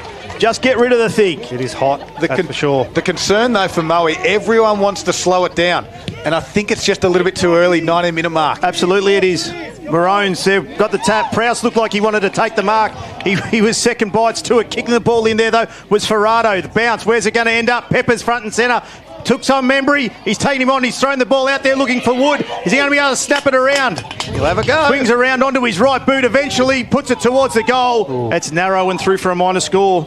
3-point lead to Moe, and we've played all 19 and a half minutes, 6-6-42 to 5-9-39. Harvey Norman Computers scoreboard. I dare say the draw's out of the equation. Looking at the gum trees across the ground too, the wind looks like it may have just slightly died a little bit, but the flags are telling us a different story. So, all right. McMahon rolls in out of fullback, kicks it to the outer side again. Ferrado's in the front spot and can mark for the Lions. And Ferrado looks up. No one wants to lead or present inside forward 50. You're not having a shot, Lucas. You're not fooling anyone. Now the umpire calls you to play on. He'll just chip it to about 20 metres out. The tall target's Prowse. Whack came and spoiled. Ground level there was Trent Baldy. He gathers it, quickly tackled. Woods there, squeezed a handball out. Picked off though. Neocleus with it for the Maroons. Dumps it out. A good little double fister from Ambler. He gets it going their way. Brock Smith goes back. Hourigan closed. Handball over the shoulder. Haywood was good. Gave it to Smith. Gave it to Maslin. And Maslin's kick can't find the target. It finds the boundary line though. And it's up there into the ground. It's a boundary throw in. 20 and a half minutes gone, final quarter. And the margin's 3 points, Lions leader. Which might be as good as finding his target out there. He was looking for Belfer. Went over the top. Red time here. Last quarter, qualifying final. Prowse got the tap out. Then took out someone there with the tackle, but ends up with Neocleus. He's come in board. There's got to be a good kick if it is. Lopez wasn't able to get onto it. And the Lions will see it over the boundary line there through Maslin. The Moe coaching staff are going nuts. Only had the 2 goals kicked this quarter. A couple of stoppages. What did the first quarter go, Paul? The shortest one's 25 and a half. All right. Righto. Baldy trying to keep Jacobson out of the ruck contest. Oh, and he's going to be paid the free kick. I cannot believe it. Anyway, doesn't surprise. But anyway, I'm not sure how that one happens. But Jacobson stands on the mark. Trent Baldy delivers the ball inside. And it's going to land in the hands of Pepper. He's too far out to score. No, he's not. He's going to play on. Delivers the ball inside 50 and through for a minor score. 4 points the margin now on the Harvey Norman Computer scoreboard. Moe leading 6-7-43. Traralgon 5-9-39. Just ticking over to 22 minutes gone. Final quarter. Whack brings it in. Halliburton with a strong mark in front of Shields. They want to roll and play on quickly. Halliburton's kick to a 1-on-1. Collings and Hamilton. No one can mark it. Can they run onto this, the Maroons? Good work by Reuters. Instantly had it. No prior opportunity. Everything's a ball at the moment, Scud. Yes, absolutely it is. Ball up, true centre wing. Pivotal moment of the game. Big moments all thanks to Metricon. A tap down from Jacobson. Shuffled out the back from Danaher. Head over the footy was Haywood. Wrapped up by 2 Maroons. We got another stoppage. That's the last we'll see of Dan McKenna too, boys. He just has gone to the bench and he's sat himself down. He won't see him again. Jacobson with the big fist out. Hands in the hand of Daltrey. He gives the handball over to Cunico. Who have they got forward? Because the Lions have got one back. They're looking for Lopez. He goes down low. Couldn't quite take the mark. Van Dijk takes on the tackler there, and Cunico gets around him. Quick handball out. Ends up with Danaher getting it back there through. The handball there is Hayward. Here, Shields is met heavily by Dunbar straight away. Reuters, it's hot, it's tough. Who's going to get the free kick? Dean Ryan's free kick is being paid, and it's going to go to Reuters. Jesus, tough, I tell you. Daltrey's going to dump the ball in as they've done all day, the Maroons. Hourigan from 5 back. 1-2, couldn't quite get it. Prowse tapped it down. Ferrado gets the clearing kick. Who's there for the Maroons? It's Tom McMahon. He drops the ball. Trent Baldy's going to pick it up. He gets the handball out to Whack. Pepper tried to put the pressure on Ambler. He gets the clearing kick out, and we'll find D'Angelo. They're going to move it quickly. D'Angelo does just that. He wants Hourigan. He goes towards Willerton. 55 out. Willerton wants 50. Comes back onto the left. Chips 2. Halliburton takes the mark and caught one high.